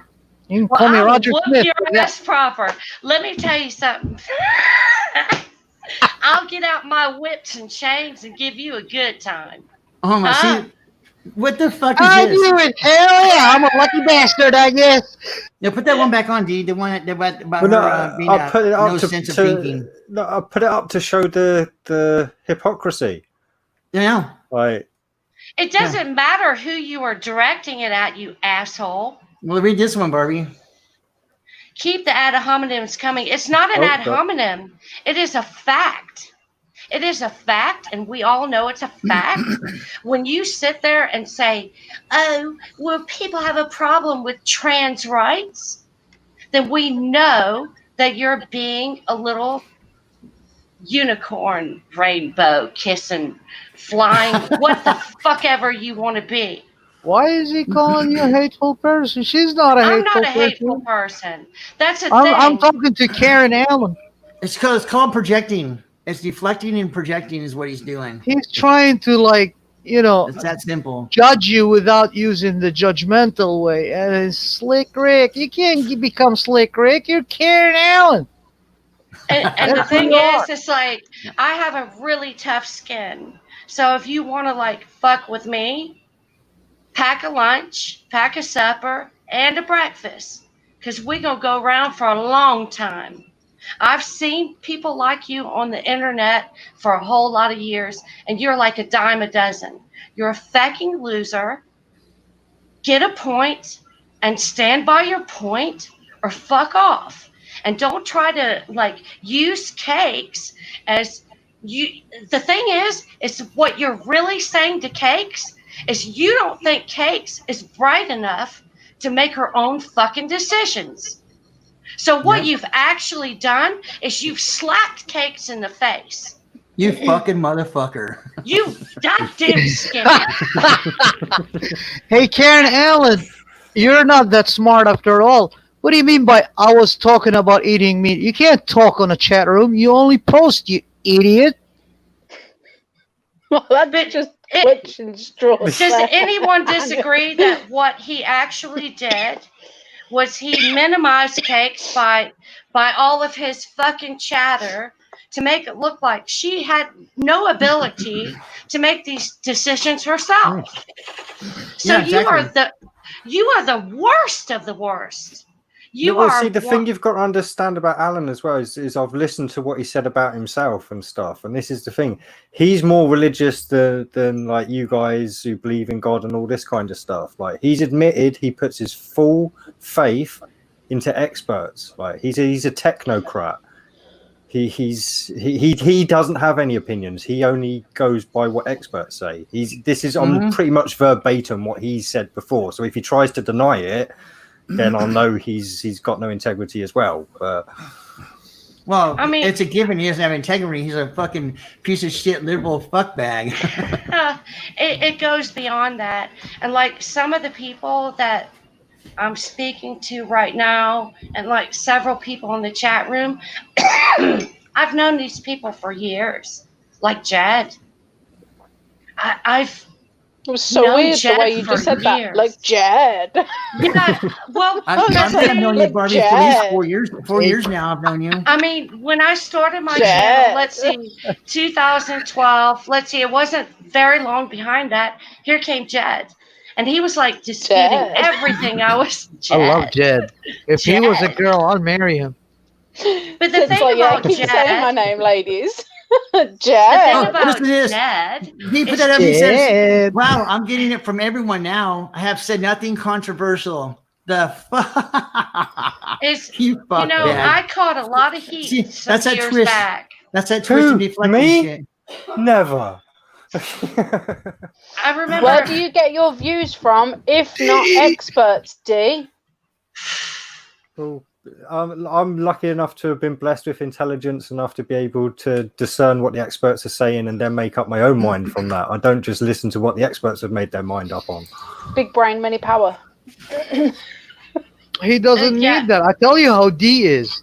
D, when a calamity hits, as we say in America, when the shit hit the fan, you will see his eyes and his face smiling and looking at it like beautiful.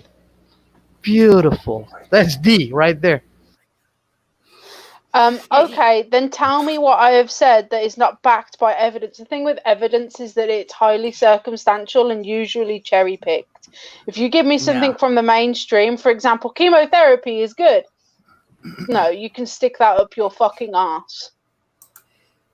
What is he saying? Because one thing that he said that was completely off the fucking rails was about transsexual rights.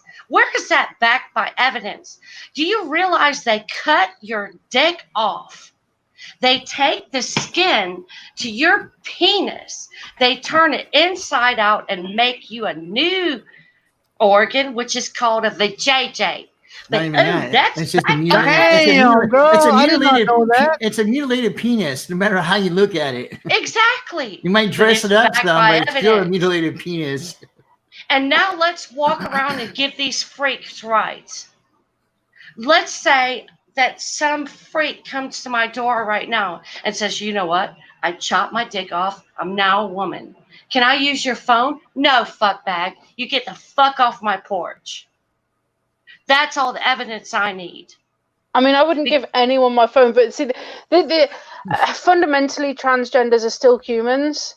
They are still human, whether you like it or not, and I think that they still deserve respect. They're mentally unhealthy humans, yeah. Yes, they are humans. Not the same as but hang on, is it not the same as depression? Let's assume that it is I don't think it is a mental disability, but let's assume that it is a mental disability, right? Are you going to turn away somebody that's got anxiety or depression or schizophrenia? I mean, I probably would turn away most people because no, I'm not giving any of you my phone. It's my phone. Go away. Go to a payphone. They're still around. But I think that they still deserve respect if they look like a woman. They deserve to be tolerated, and that's it. That's what I was going to say, Dee. Like, I'm sick of hearing people saying, I respect your religion, or I respect your choice of...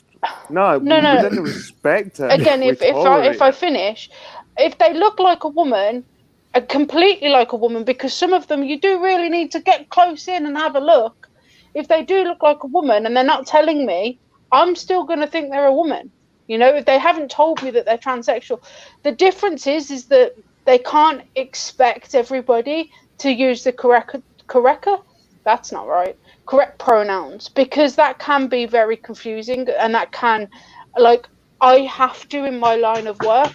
I have no choice. I mean, I still would, because I am not going to be disrespectful to somebody straight to their face, because they're being disrespectful to you by expecting you to lie. Yeah, and there's a difference, because they're expecting you to take on something that isn't in reality true.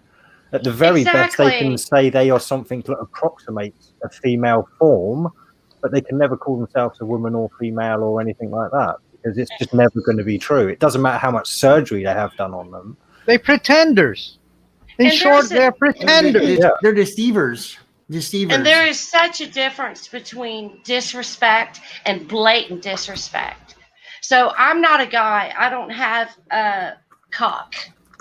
However, if I met this girl and I'm like going through all the steps of falling in love, and next thing I know, I'm ready to sleep with this girl, and I find out that girl is a fucking dude.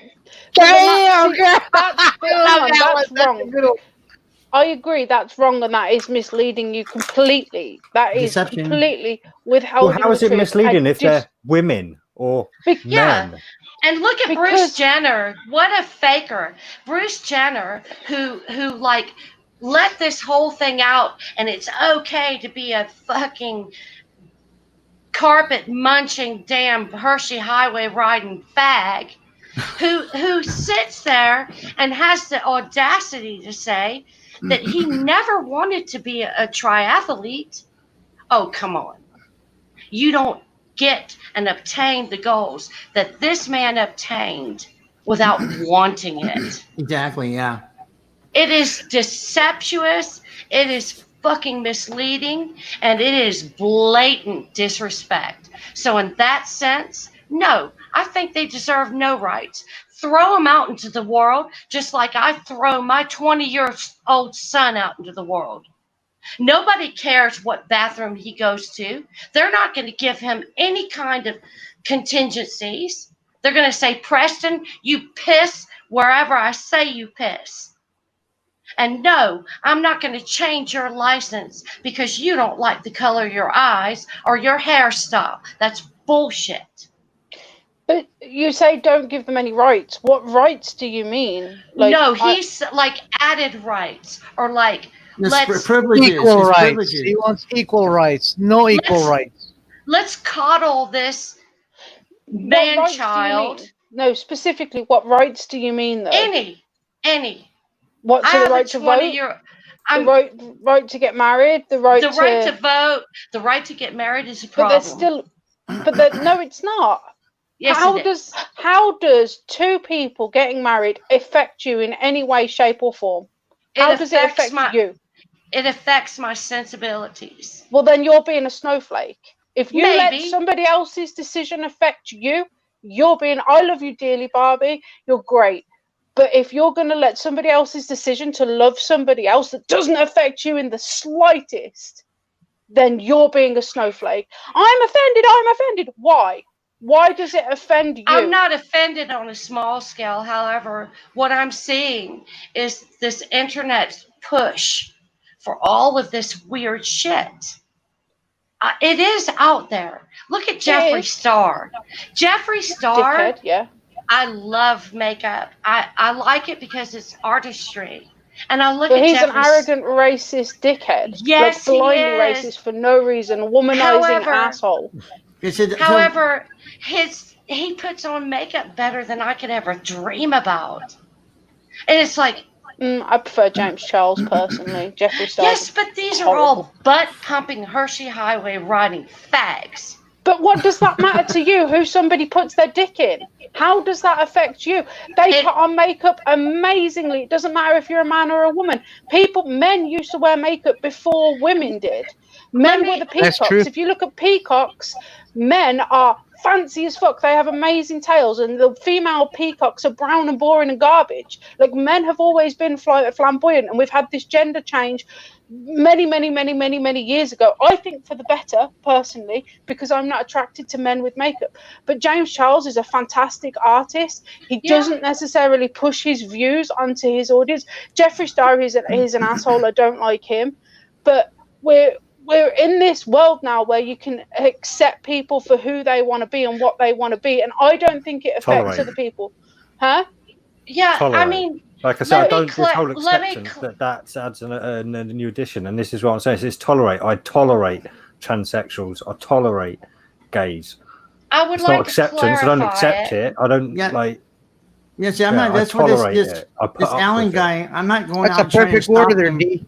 I'm not trying to stop them from doing what they're doing. I just don't want it around me. And there's places I know I'm aware of where people are like that are at, and cities like that. I won't go there. I'm not trying to stop them from doing it like they're trying to do. Most liberal or all liberals are trying to cancel everything, trying to shut everything down and all this shit like that. So he doesn't know what the fuck he's talking about when he says I'm fucking anti all that. I just don't want it around me. That's it. What I'm anti is the push. No, yeah. That's anyone forcing it on anyone who sits back and says that there isn't a push, you're full of shit. Because my 6-year-old grandson came home from school. He was in kindergarten, and he said to me as soon as he came through the door, he said, "Nanny, they told me at school today that if I don't like boys that act like girls, that I'm not nice." And that's bullshit. My grandson.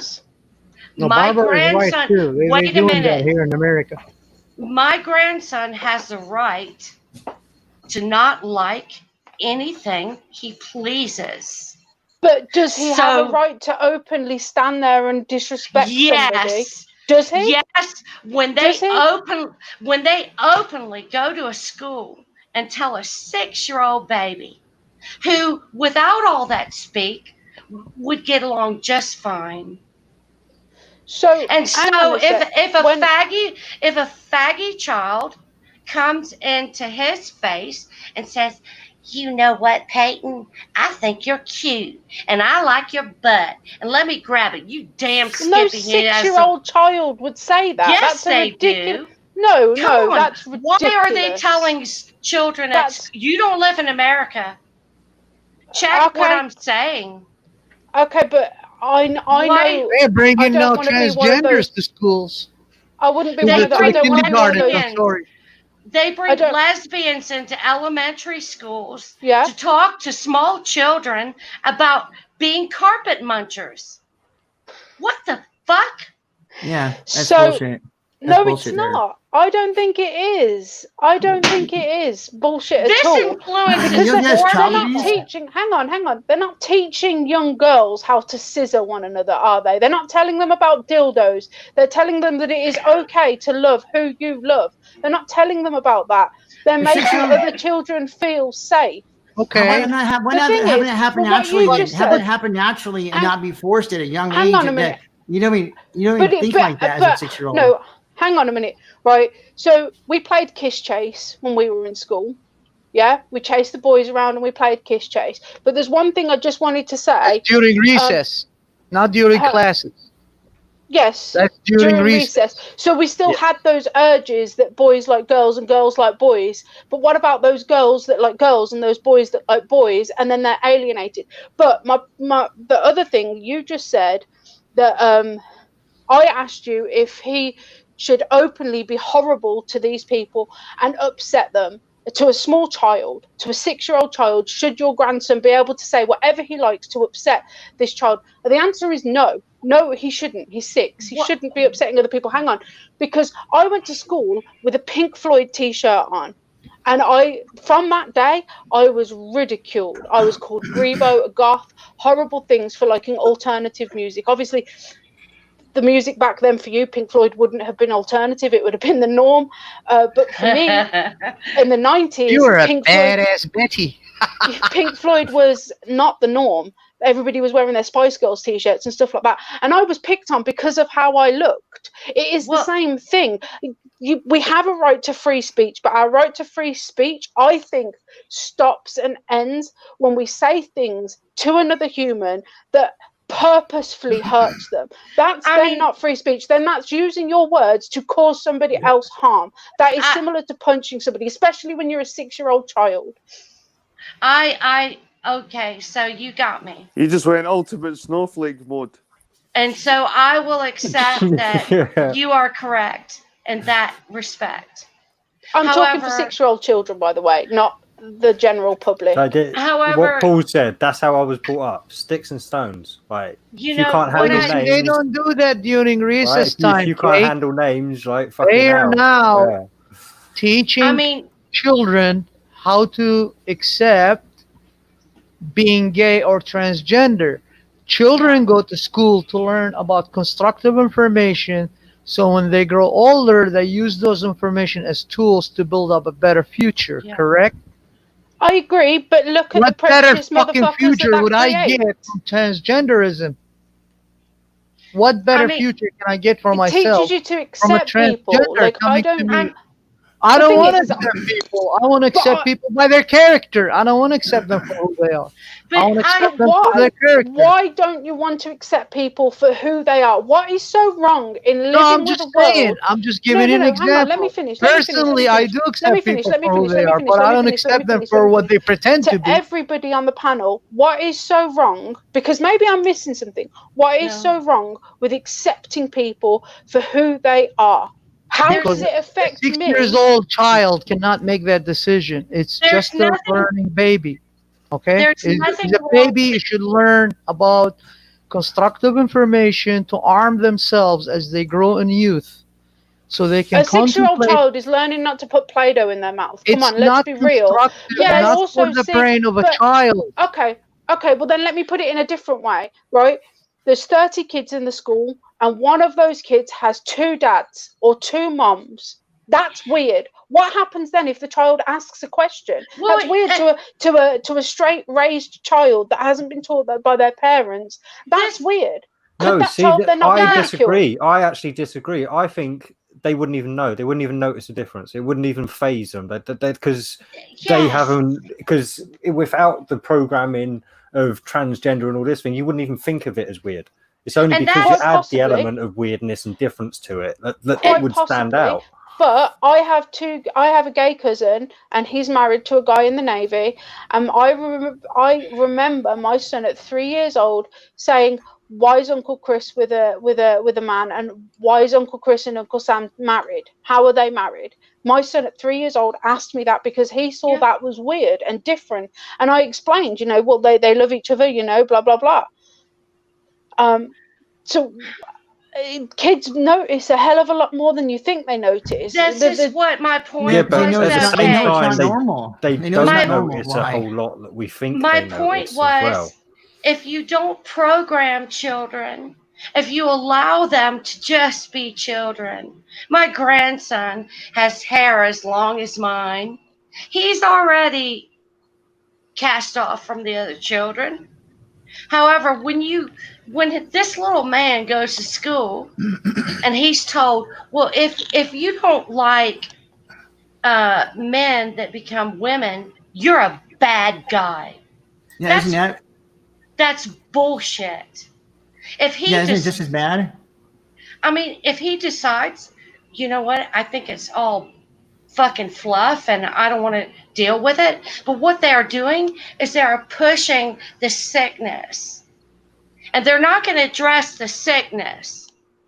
They're not going to address the sickness with guys who want to get their wieners chopped off. No, they're going to keep chopping those fuckers off.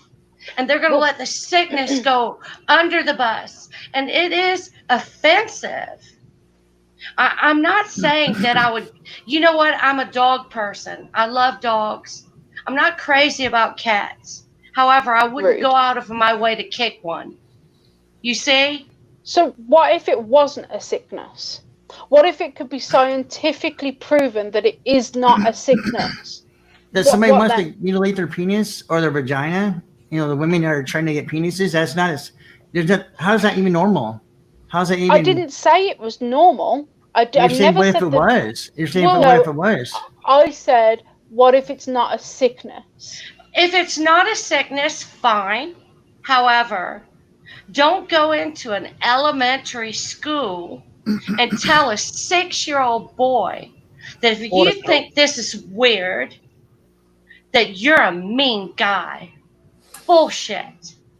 He can think it's weird. He can want to keep his penis for the rest of his life. And he can think that he is in his glory for having his penis. I'm going to be honest with you. When Phoebe talks about the attack against men, he is spot on. He is spot on. I mean, we don't think about men as these beautiful things that give us pleasure. Let's be honest.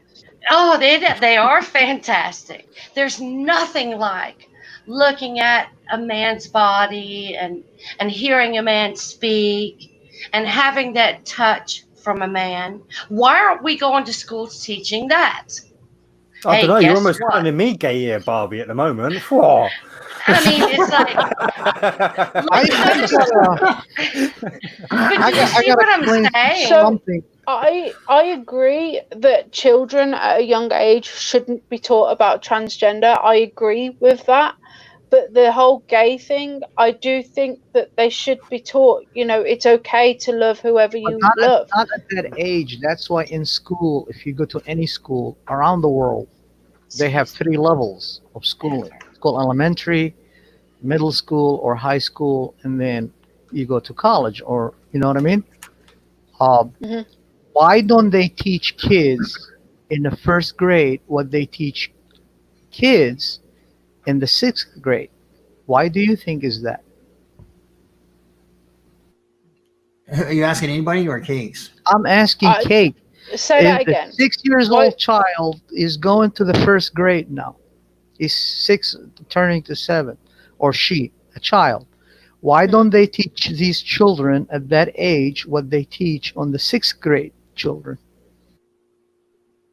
Are you saying why don't they teach them about gay marriage and gay? No. I'm saying in the school, in the 1st grade, why do they teach them what is in the 1st grade rather than teaching that 6-year-old child what's in the 6th grade?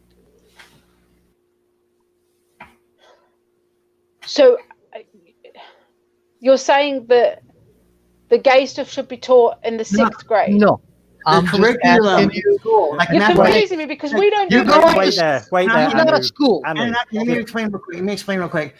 Why don't they teach first graders 6th grade math? Right, okay, there we go.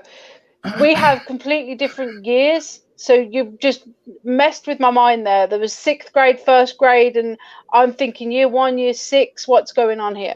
Yeah, first year, and then the 6th year when you go to the 6th class. You know what I mean? We call it class even in Iraq, because that's what they call it in England. The first class, and then 2nd class, and 3rd class. In America, they call it grade. Ages. Yeah. They're slightly Why? different ages, but that's fine. Thank you. That's irrelevant. Thank you. So why is it irrelevant? Why is it irrelevant? You could teach a 6 years old. You saying it's okay to enlighten the 6 years old about matter that should be for a youth. No, it's not right. A 6-year-old need to learn what a 6-year-old need to learn. When they reach 12th grade and then 13th class, when they it's reach too late by 12 then. years No, old, it's 13th. too late No, by then. they Look, can no, they I'm can sorry, learn but about that. That's their time to learn about sexuality. When were you taught that it's okay, and do you accept it personally? I was in the 9th grade when we learned about human sexuality and do you sexual accept organs and everything. Everything and treat everyone fairly and think that gay people In Iraq deserve is the same? different. In Iraq was That's different. fair enough. Yes, it is completely different in Iraq. But the other members on this But panel we did think have the complete gays. opposite to me because they were taught later than I was. I was taught very, very, very young that being but gay we is did okay. have. Doesn't matter. Allow me, You can- please. Allow me, please. I'll explain to you how it was in Iraq. We did have gays. We did have lesbians. The only difference was between where I grew up and the Western world that I'm growing up right now, still learning from it, was the communities, the people, told the government it's okay for them to be gays and lesbians. We just don't want it to be expressed publicly. They can keep it to themselves. Unaccepting. Then it's a tolerance, like Dee addressed earlier. Perfect word, tolerance. They tolerated them, but they didn't accept them. There's totally different two meaning of words. So we tolerated them. We didn't accept them to be part of our community. Why is accepting people for who they are such a bad thing? And before you answer, I just want to say, no more lies because they're developing that time. And then Biddy Mac said children are not emotionally or intellectually developed to deal with it. I think my son has dealt with it perfectly fine. My son knows that it is okay. My situation needed him to know that it was okay because of my cousin. You know? Yeah, well, this is the thing. Again, I'm not saying it's okay, it's not okay. What I'm saying is you don't know it's okay, so you've taught him something that you actually don't know. You think it's okay. But why is it not okay? Accept them for who they are. They just don't. They accept them for who they are.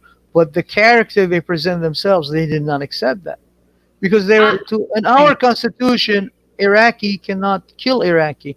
If an Iraqi murders or persecute any other Iraqi, guess what? Your heads get chopped. Not chopped. Well, you're hanged. You get hanged. You'll become an instrument on a freaking poles. I do. Yeah. Right. So real quick. The reason it's not natural because you can't function without a male and female components. Now, if you want to go and do some weird shit and bastardize it, that's fine and dandy, but call it for what it is. It's not natural. Thank you. It's not natural in nature, and it doesn't. Even animals cannot reproduce. You have to reproduce. If everybody was gay, then everything would go extinct. Yeah, but you've seen the penguins that are gay that have adopted on a baby fledgling where their parents have died and not come back. If I can say and answer your question about acceptance, I accept people as individuals as long as they are honest. What I don't accept is the movement and the push.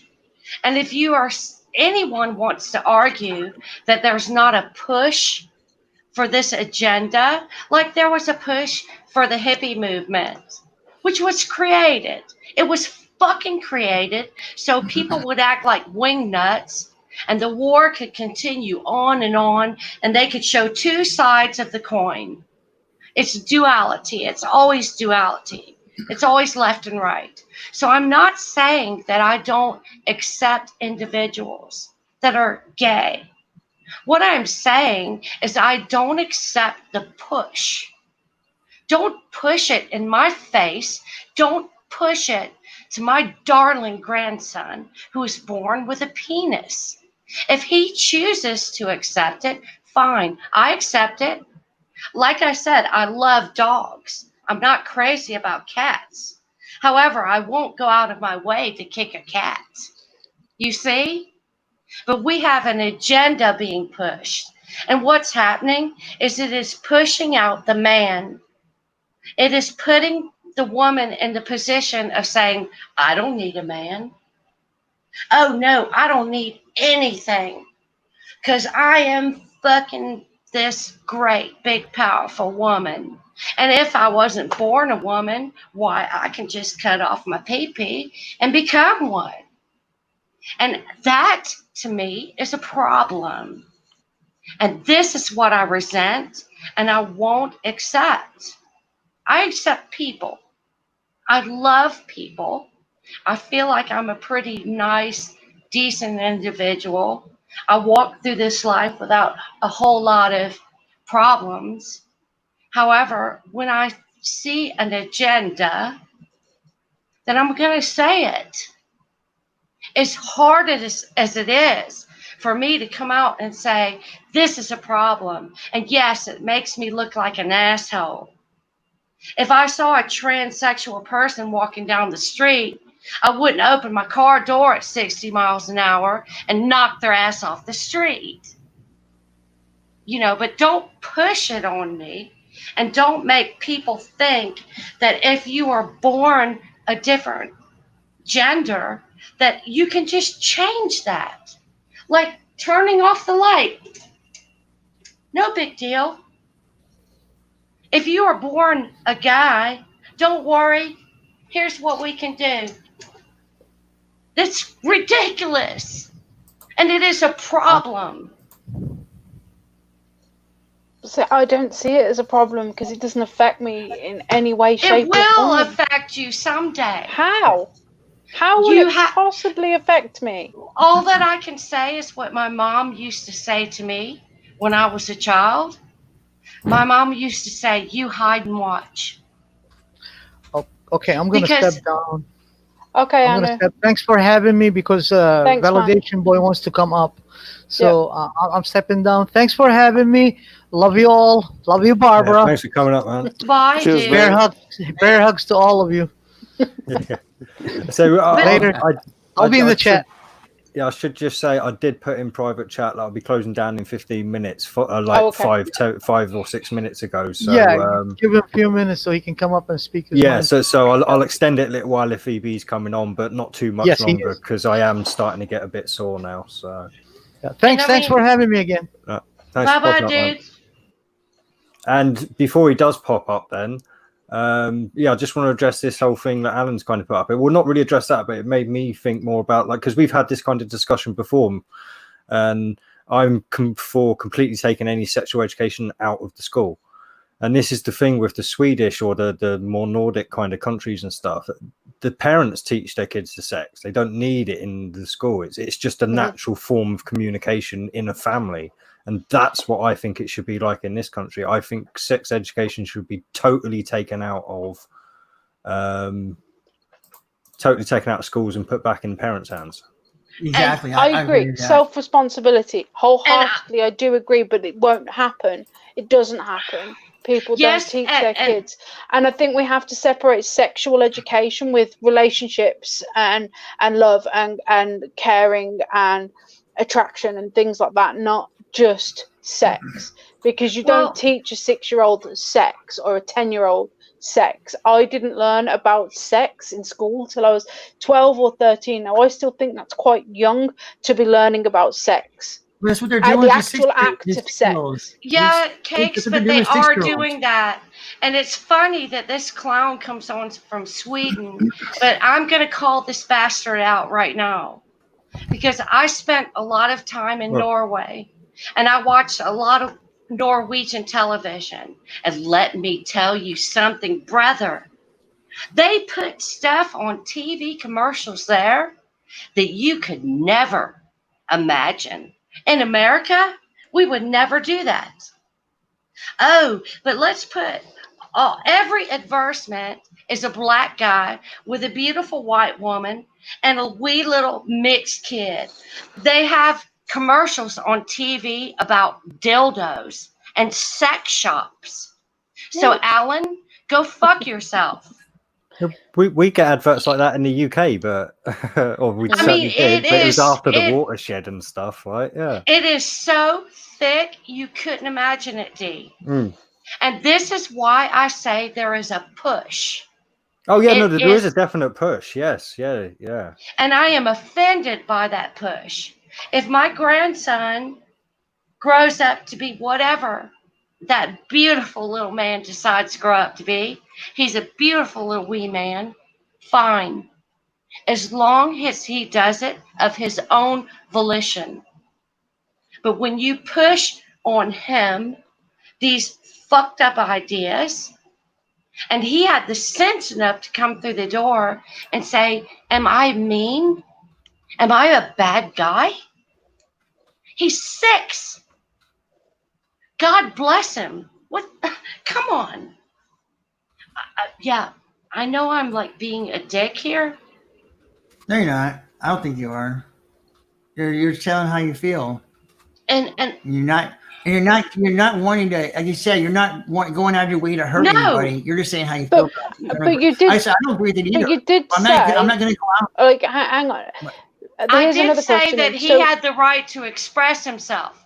So if somebody comes up to him being all gay and they say to him, Peyton, you're a bad guy because you think that transsexualism is weird, then he has the right to say, you goddamn right, I think it's weird. So this is, yeah, I mean, would you disown your child completely if they want it to be transgender? No, that's not what I'm saying. No, that was a question. No, that I didn't say that. I won't put in words in your mouth. That was a genuine question. No, however, I would fight it every step of the way. I would try my damnedest. Even if it risks losing your child, though? Yes. Like them disowning you? Yes, because one day, I got a beautiful 20-year-old son. Let's say tomorrow he cuts his penis off. And then 10 years from now, he says, you know what, Mom, I grew up in a big family. You had 4 children. You raised 4 children. I had siblings. And damn, here I sit. I can't have children. So yeah, at the risk, every decision you make as a parent, if you are a good parent, is at the risk of losing your child. They're not my friend. I'm not patting him on the shoulder and saying, hey, buddy, let me be your friend. So if I say something derogatory, I'm always risking losing my children. Me and my daughter have fought so many times. So many times. We went through like 1 year where we didn't speak. However, my position was right. What I said to her. Go ahead, Vivi. It's only wise for her to fight against the imaginary. We're just speaking in imaginaries here. It would only be wise for her to fight her son on the idea that he wants to become a woman. It's the responsible thing for her to do because her son could get, he could become gay and get the AIDS and die anyways. So shit like that. It's like, it's for his own health. It's for his own good. I mean, anybody can have AIDS now, so that's kind of a moot point. Yeah, but being gay is almost like a guarantee that you're going to get AIDS now. It's pretty much 100% guarantee that you're going to get AIDS if you're gay. Actually, you're more likely to get AIDS if you're old, because statistically there are more elderly people with AIDS now than young people. I read that somewhere. But let's go to the real infection facts rate. of life and what it is to be a woman and a man and what you think your purpose is.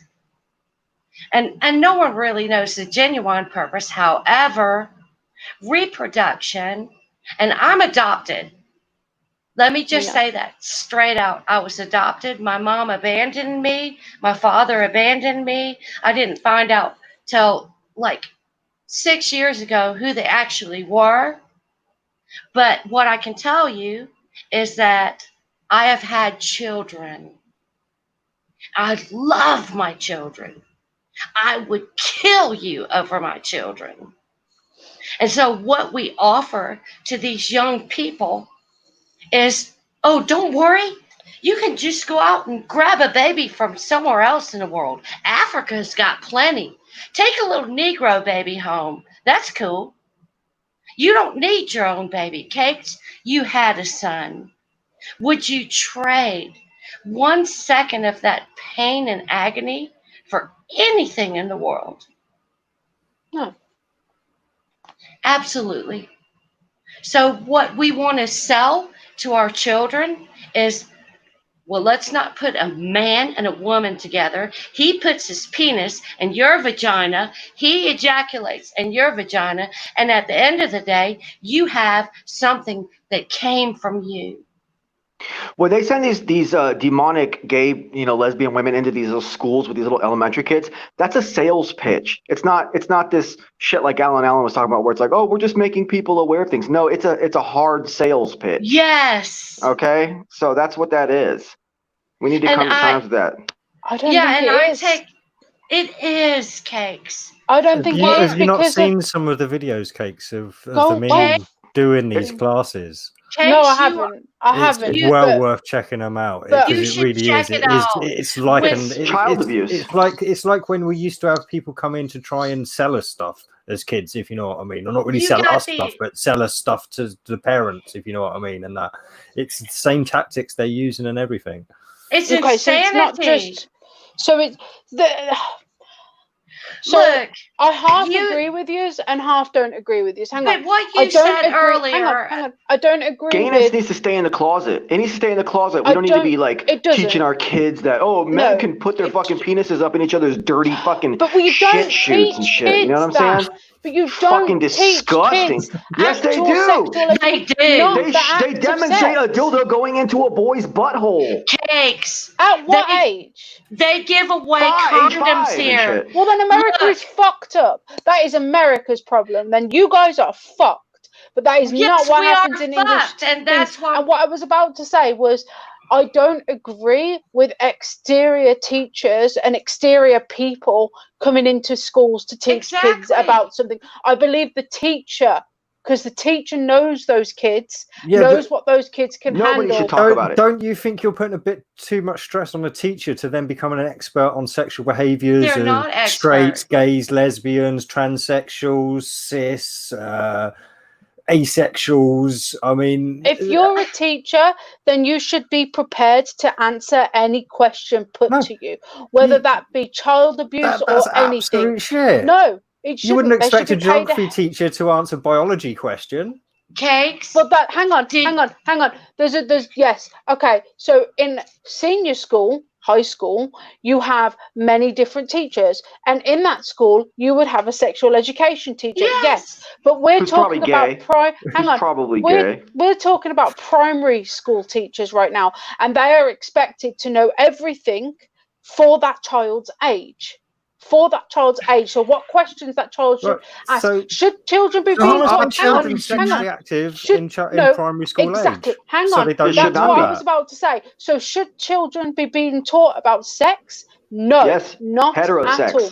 No, heterosex. No, they shouldn't. No, they shouldn't. Stop sexualizing children. Children 7, 8, 9, 10. The only reason they should ever be taught about sex is in case they're being abused at home.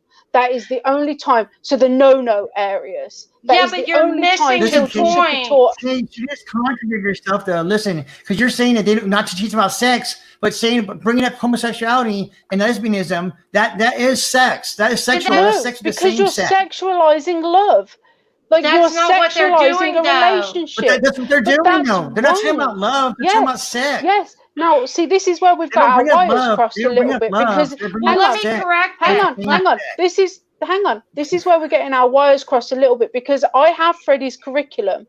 So I know that my son at 7 years old is not being taught about intercourse in any way, shape, or form in an English school in my area. I have his curriculum and I'm shown his curriculum. Okay, so that is an American problem. That is Yes. fucked up. That Exactly. any That's what we're child saying. This that is fucked up. See, now this is where we have our wires crossed a little bit because when you What- say sex education, to me, for a 6-year-old, that means men marry men, No. you know, yeah, they might have. So that's different. This is Let me- completely different. So now I look like the devil because I've said that it's okay for that, but that's no. not what I don't advocate that at all. That's why Onwards, homosexuality- carry we're on. talking to clear this Let shit me up. clarify. Let me clarify. What they're doing is called priming. It's like when I prime a well. I'm looking for Grooming. water, I'm priming it. So And what they're grooming. actually doing with these very They're young planting children, seeds. They're planting seeds. They're talking about feelings, nothing more than feelings, and you shouldn't have them.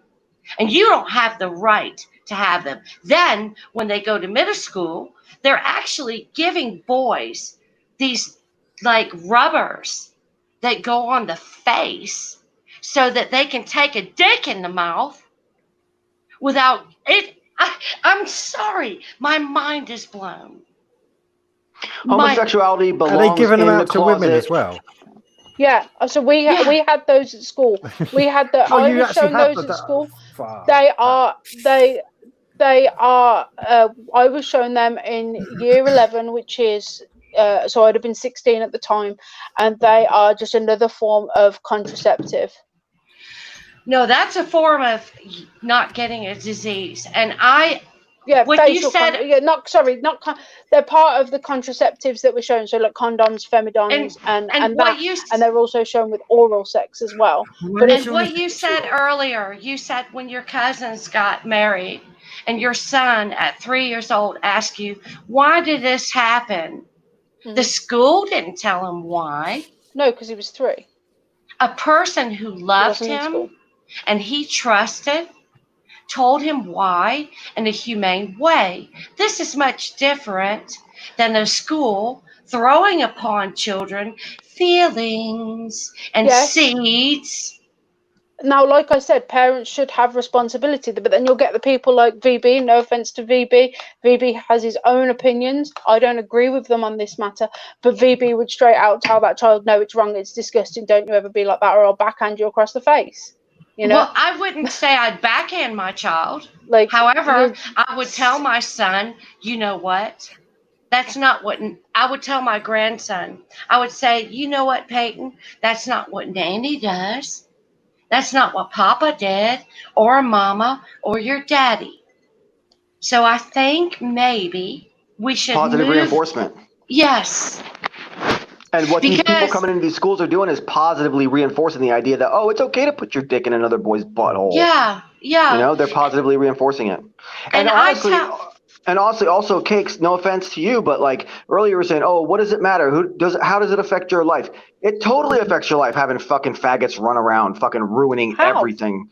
Oh, have you ever smelled an apartment that 2 faggots used to live in?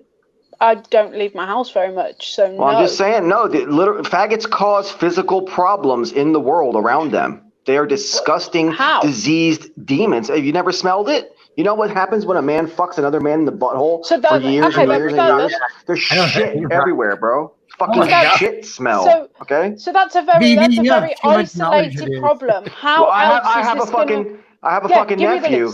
I have a nephew, and I went into his fucking room the other, like on Christmas time. I know he's a little faggot, unfortunately, and his whole fucking room smells like a big fucking shit because he has little boyfriends and they're fucking each other in the butts and shit, dude. It's disgusting and shit, dude. I'm like so ashamed of him and shit. I never speak to him. my 14-year-old brother's room used to smell like absolute garbage, and he's straight and never had people in his room. But I see your point. What else? How else is a gay person ever going to, or gays as a group ever going to affect me? They ruin the economy. How? Because they're not part of the normal cycle of family life. They deviate from shit. The population is dwindling because of that. Yeah. The population is dwindling because of many, many different things. It is not it is not. Well, that's part of gays. it. That's part of but it. You're all for pro-life, and I brought this up before. I brought it up, I think, last night or maybe earlier. You're all for pro-life. If what's wrong with gays adopting the children that are abandoned by fucking? Fuck no, because they're fucking child molesters. People turn gay because they were molested as a child most of the time. I'm not gonna let a fucking innocent child be put in the hands of two fucking faggots and shit. That's asking for fucking child abuse and shit. So if I died, I would rather my son went to my two gay cousins, because they are the most suitable to raise my son in this era. And you could throw his life away. You could throw his life down the toilet. Yeah, but that's different, Cakes. I was adopted at a time when it was like shunned. I went to school. I remember being in the first grade, and they had this day about writing about mommy and daddy and where you come from and blah, blah, blah. And I was like, shit, man, I'm adopted. And I remember all of the children in that classroom looking at me like I was a virus. And it took me a lot of years to understand that I was being ostracized for something that happened that was out of your control. Yeah. I was adopted out of different circumstances. Gay is a choice. However, for us to like sit choice. back and think, oh, it's okay, just abandon all these children because some homosexual will adopt them, that's a whole different thing. And I say this from experience. I lived my whole life until like 6 years ago, not knowing where I came from. Don't get me wrong. I loved my parents. I got lucky. My mother is an angel. She's 90 years old. She's Dutch. My father was Irish, and I worship them. They're like the most awesome people ever. But there was always this lingering question. Who am I? Am I Dutch like you, Mom? And she's totally short and I'm 5'8"? Or am I Irish like my dad? And I don't think we should sell that. We shouldn't. Homosexuality belongs in a closet. It has no part in functioning society. They should be shunned and ostracized from our society. They should be put in concentration camps so they can go be gay with each other, okay? Get the fuck out of my face. I don't agree. I like to say I'm tolerant.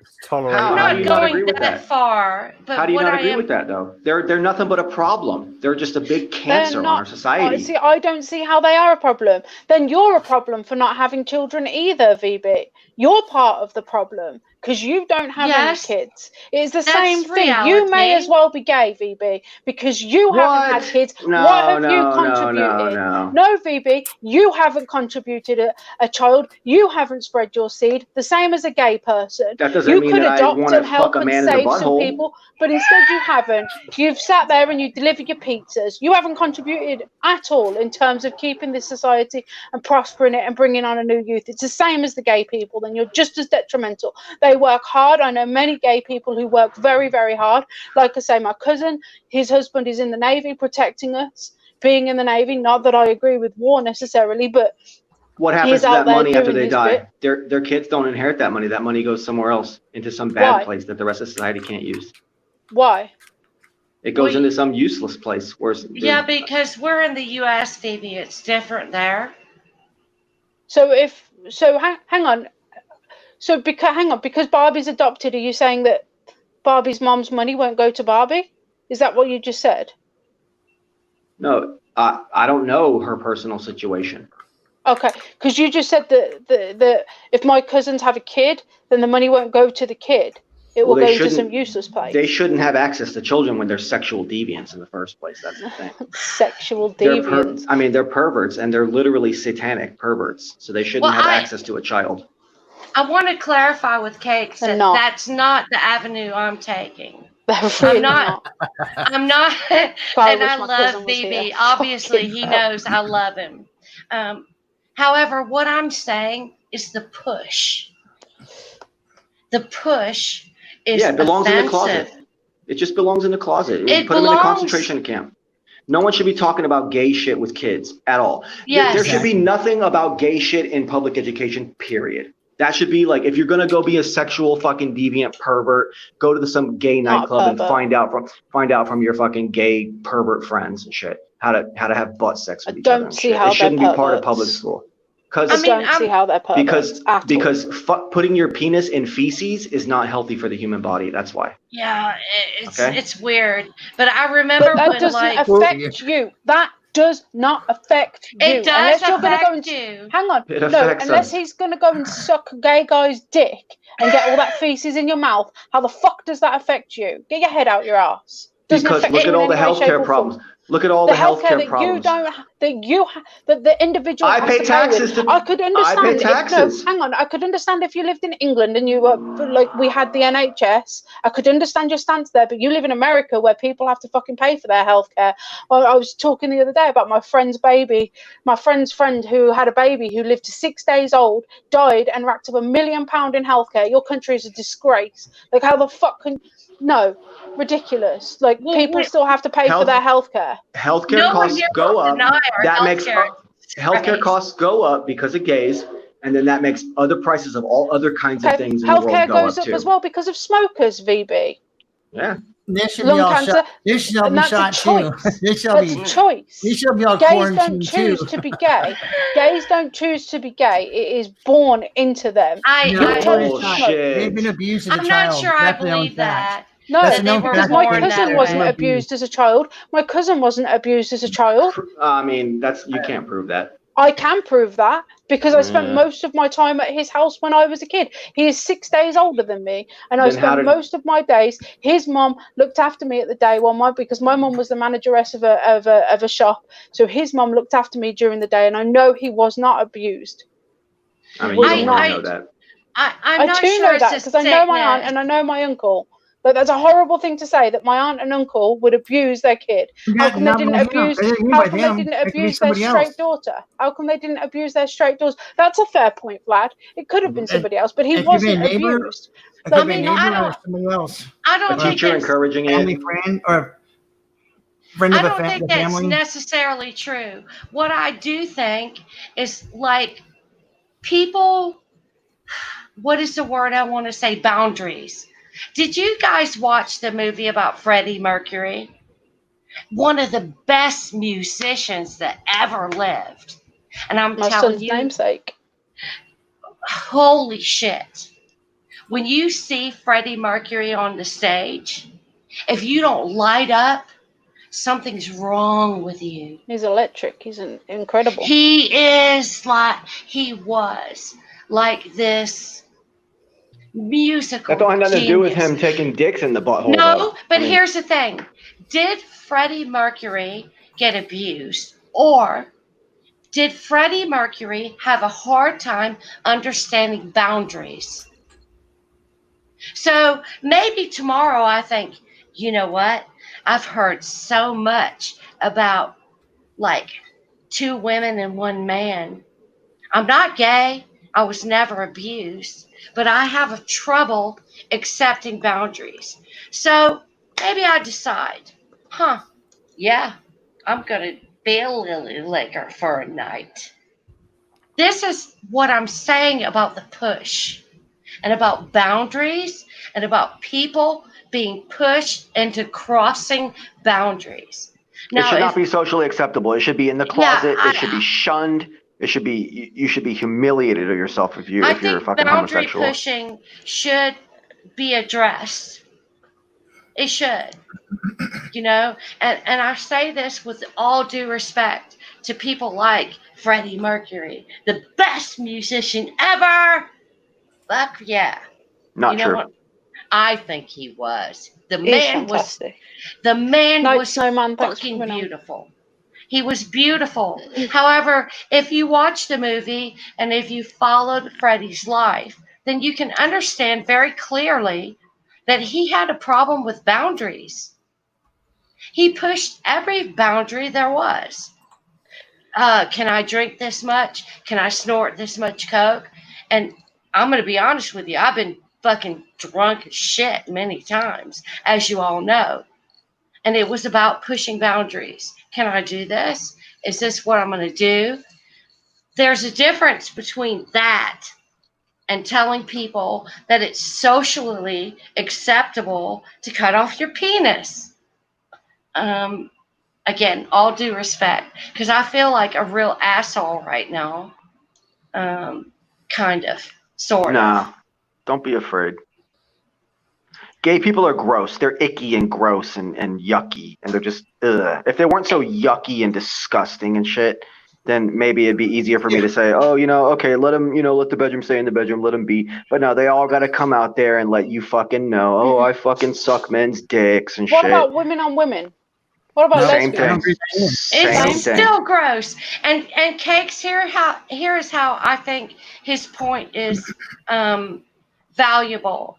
In the movie, if you watch the movie about Freddie, because I know you love Freddie Mercury, the point where he went to the restaurant and the truck driver got out of the truck and like made this weird woohoo, and all of a sudden Freddie's following him into the bathroom. So they made it look dirty and ugly. It is dirty and ugly and disgusting. But do you see where I'm going with this? No. I mean, yeah, it's very easy to see. You mean like that movie was advertising for men to become gay with each other? No, yeah, because they have some kind of fame and fortune, and then death, a miserable death. But here's a guy that they could have just shown to be fantastic.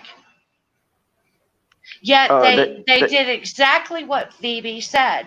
They made homosexuality look dirty and ugly because they showed the truth. They indeed believe that it is dirty and ugly. However, it's not natural. Well, yeah, there is one thing about gay sex that isn't brought up, and I've heard this from gay people, like old gay people, because my ex-wife's uncle was gay. And when you reach your middle age, you have to start wearing nappies or protection because your anal, it no longer can hold in anything. It's just loose, so you get anal leakage and all sorts. So that's not natural. That's not natural at all, right there. That right there in itself is not natural. But I'm gonna go. I'm gonna go. There's so many things that we hang on, Bobby. Because there's go ahead, Bobby. So I will tell you good night, and I hope that I did not hurt your feelings. That was not my intention. Don't be silly. But I have to say it. I have to say it. And it was great seeing everybody. And good night. And Phoebe, I mean, you and Phoebe can say whatever you want, and I'd still kiss Phoebe's head. Like the thing is that everybody here should know by now that we can have disagreements on 1 versus 1B, but I'm not going to fall out with you. I'm not gay, so I can't possibly take whatever you guys say as personal. I can't, and I won't. I can disagree with you and have my own opinion, and that's okay, because most of you will listen to it, not agree with it, which is fine, and give me a counter argument, which is great. It's a conversation. It's how conversations work. I don't want to be a snowflake and get all butthurt, We know when you get older. We all know that when you get older, you're gonna just turn into basically VB, anyways. I think I quite possibly will. I might even grow a penis. It might just happen. I'll go bald from all the testosterone, and then out will spring this gigantic schlong. Chicks with dicks. Chicks. No, Barbie, thanks for popping on. I was gonna say I'll give it another 8 minutes and we'll shut down. Like I've extended another half an hour for VB because he is the #1 personality on YouTube. Yeah, well, exactly. and again, for the people in the chat who are like, they said this, they said that, and how can you be like? I'm still. If you're going to get offended by the people on this panel's opinions, then this place is not for you at all. It's a conversation, These guys aren't going to go to bed tonight thinking, oh, how the fuck could Cake sit there and say that? No, they're not, because I'm a random chick on the internet and they have.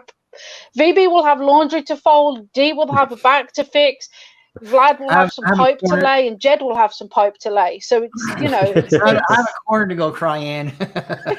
You know, there's no point in having arguments over opinions and falling out with people over opinions, because we've all got them, same as we've all got assholes. It's just a fact of life, you know. And no anal sex, no matter what kind, if it's a man or woman, no anal sex. I would not. That's no, dirty. Get away.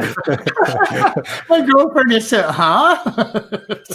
it's not okay for a man to stick his cock up your ass, but it's okay for him to go and stick his cock up another guy's because ass. It's not my ass and it's not my cock. So who am I to judge? I was being facetious. Yeah, I know you was. That's a good point, though, D. No, D, that's a good point, though. But it doesn't affect me. Who puts their penis in who?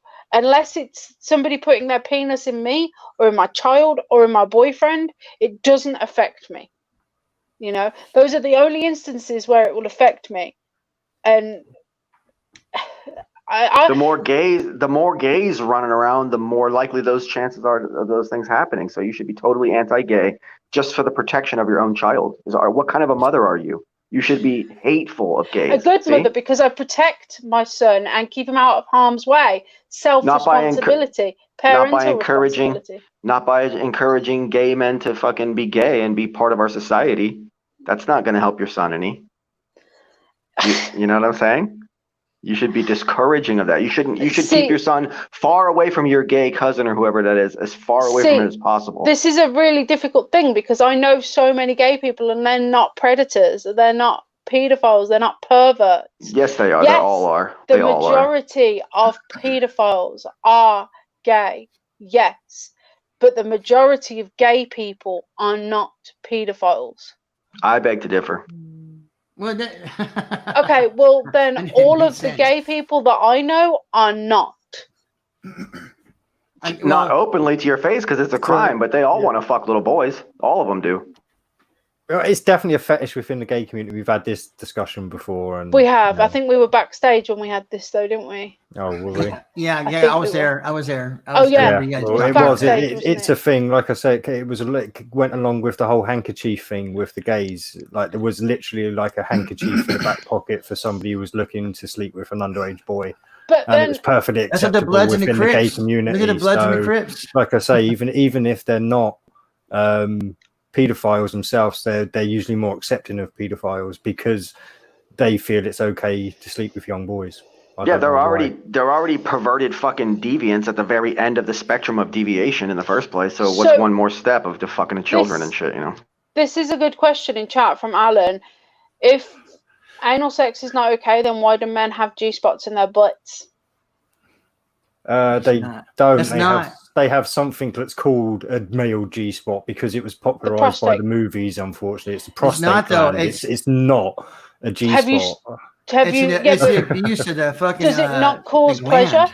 Does it not cause pleasure? My anal virginity is intact. It might, but that's not what it's designed for by God. By God, Jesus Christ, you're the guy who created you. Cakes. Yes, my mom and dad created me. VB. No, God created all of us. God created all of us. No, I don't believe that in the slightest bit. No God could create something as perfect as this. Oh, jeez. It's probably to don't you mean having a shit more pleasurable, a more pleasurable experience having a shit. Yeah, that's what it's for. yeah, to take away from the pain from those big shits. So, as the only one with a vagina here, not that we shit out of our vaginas, but does having a shit for men, is that a good experience for you guys then? In a non-sexual way, yeah. In a non-sexual way. It's very gratifying. You know what it's like to take a nice fucking diesel shit. It fucking feels. I'm sure that's one thing that's pretty similar for men and women taking a shit. I don't have a prostate though, so and the prostate does release serotonin and make you feel good. So basically, Alan's he's a fucking homosexual too. It's not that piece of shit. I can quite honestly say I've never felt sexual pleasure from having a shit.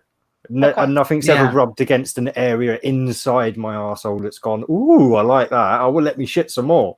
No. Okay.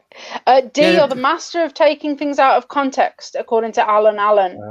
I was wondering how I've taken something out of context. I think it was when you were being facetious about female... like nothing can go in my butt, but things can go in other people's butt. But what I admitted, I was being facetious there, and man can't tell a joke. Right, I'm out of here. Have had my fill of Middle America for one night. All right, night, V. Cheers, Thomas. V. Thomas. To be fair, 2 minutes and we're getting off. So if anyone's got any final thoughts, now check out my fucking videos, motherfuckers. Nobody's watching them. And jump on his live streams as well. Nobody ever comes to his live streams. It's like usually like me and maybe Chris Hayes turns up. Like it's like fucking. Where's the rest of you? Yeah, my realm turned up the other day. Yeah. I got lots of videos. I got that one. Tom turned up the other day. Yeah. Let me ask you guys: is it okay if I use the sample from this show earlier when Barbie was laying the fucking smackdown on Alan? Okay, just as long as you put a link to this video. Okay. Put a link to this video, and you're okay. To be fair, I've renamed this video. I have actually renamed this video "Kakes vs VB." So I didn't even see that. Because you two went into it quite heavy. So I was like, "Fuck this." But I mean, VB knows that. I think VB knows that I don't get cross with him personally. I assume you know that by now, VB. Kakes, you and me are good friends. Nothing's ever going to end our friendship, no matter how much you love gay people. Oh, same to you, mate. Hi, Jamsy. Jamsy's a guy from our clan. What's going on? Get on Warface, you slacker. Anybody else with their final thoughts? No, just see you at the toilet in a fortnight, or see it. Vlad's. The outhouse. The outhouse. Yeah, say what about Vlad's? The outhouse. Yeah, this week. That's I forgot about that. Saturday. Vlad's outhouse. I'll get some links put in, not tonight. So what do you guys see the name? What do you guys see the name? I love it. Outhouse of the toilet. I love it. Well, I looked through all the the different meanings for a toilet, and that one came up. I was like, actually, it sounds pretty cool. It's better than a lot of the other ones. Like fucking what was it? The John, the shitter. Yeah, dude. I was like, what? I like the outhouse, and I was looking for pictures of outhouses. They have like real ones that were like in the forest and stuff. I might start using some of those, but I kind of like the cartoonish one. I was like, that's kind of, it has a little light on it and shit. I was like, that's pretty fucking cool. So I was actually, sorry to cut you up there, but I was actually thinking we should call this show The Sewers because it comes after the toilet and the outhouse the day after. There you go. There you go. The sewer. Yeah. Well, since I do live streams midweek, I guess mine's just going to have to be the digestion. The actual shit. The actual shit. Yeah, just shit. That's what it's going on. Just shit. Validation boy and excrement. VB, I've got something here for you. So Alan Allen said, keep up the good work, VB. There is loads of material to bring you down if you attempt to discredit me out of content. This fucking... So Alan, let me teach you about the shills and let me tell you what happened to them. Well, what I might do one day, Alan, if you're up for it, is start a hangout up on my channel and we'll just do a one-on-one discussion so that we can keep it on even keel, if you know what I mean. So nobody's dragging it off here, there, and everywhere. And we'll have just see how that goes if you want. You can address all his communist, fascist fucking hang-ups, you know? I'd just have a conversation with the guy. I'll try and drop my prejudices at the door as much as I see he has, if you know what I mean. Try Alan. Hey guys, cheers for having me on the Kakes. You did a perfect Jamie Brown impression tonight. It was brilliant, Jed.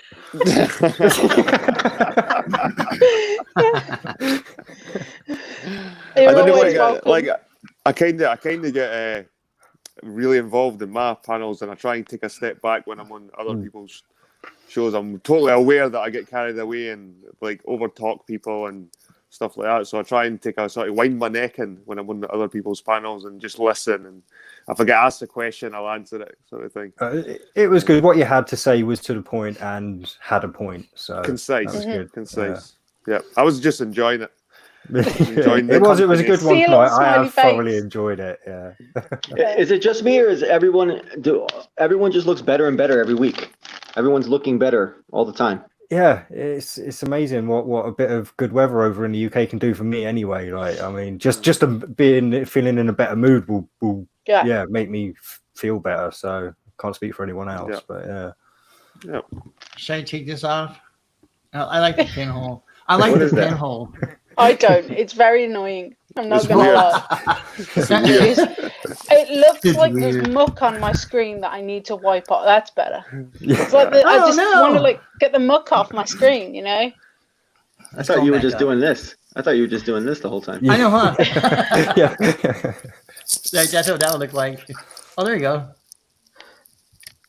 Yeah, I'm gonna do that from now on. Where's my camera? Oh, there it is. Fucking bunch of Masons. It's a vagina. We're 3 minutes past, D. D, we're 3 Yeah, minutes no, past. I know, but it's a bit fun, so it's hard to close down. A quick fuck off and just fuck off, Alan, you fuck bag. I gotta see that. I gotta keep saying that because this guy is just a fuck bag. Big shout out. I'm just glad Alan Allens are very few and far between nowadays. I know. I that's good. Yeah. That's good because otherwise I'd be having fucking shows every fucking 2 hours. But they make for good content, let's be honest. Huh? They make for good content, let's be honest. They do. Yeah. I got to give a big shout out to Anunnaki for giving up his spot so I could join the panel. That was really honorable of him. I didn't expect that. See, and you wanted him kicked off my panel yesterday. See? Well, he wasn't contributing anything. Yeah, but this is how the universe works, man. You just let it be. Anyway, guys, cheers. See you later. Love you all. Bye. Thank you, man. everybody. Later. Have a great day. Night. It's the night time. 2 o'clock in the morning. Yeah, it really is as well. Oh my god. Right. No, We're yeah, going for thanks 4 everyone hours. for It's been tuning fun. in. Yeah, no, Yeah. this Later. has been a brilliant one. So, but yeah, thanks everyone for tuning in, and we will catch you same time next week. And on Saturday, the Owl House. For some Definitely. excrement. Be there or be not there. Bye. Bye. Later.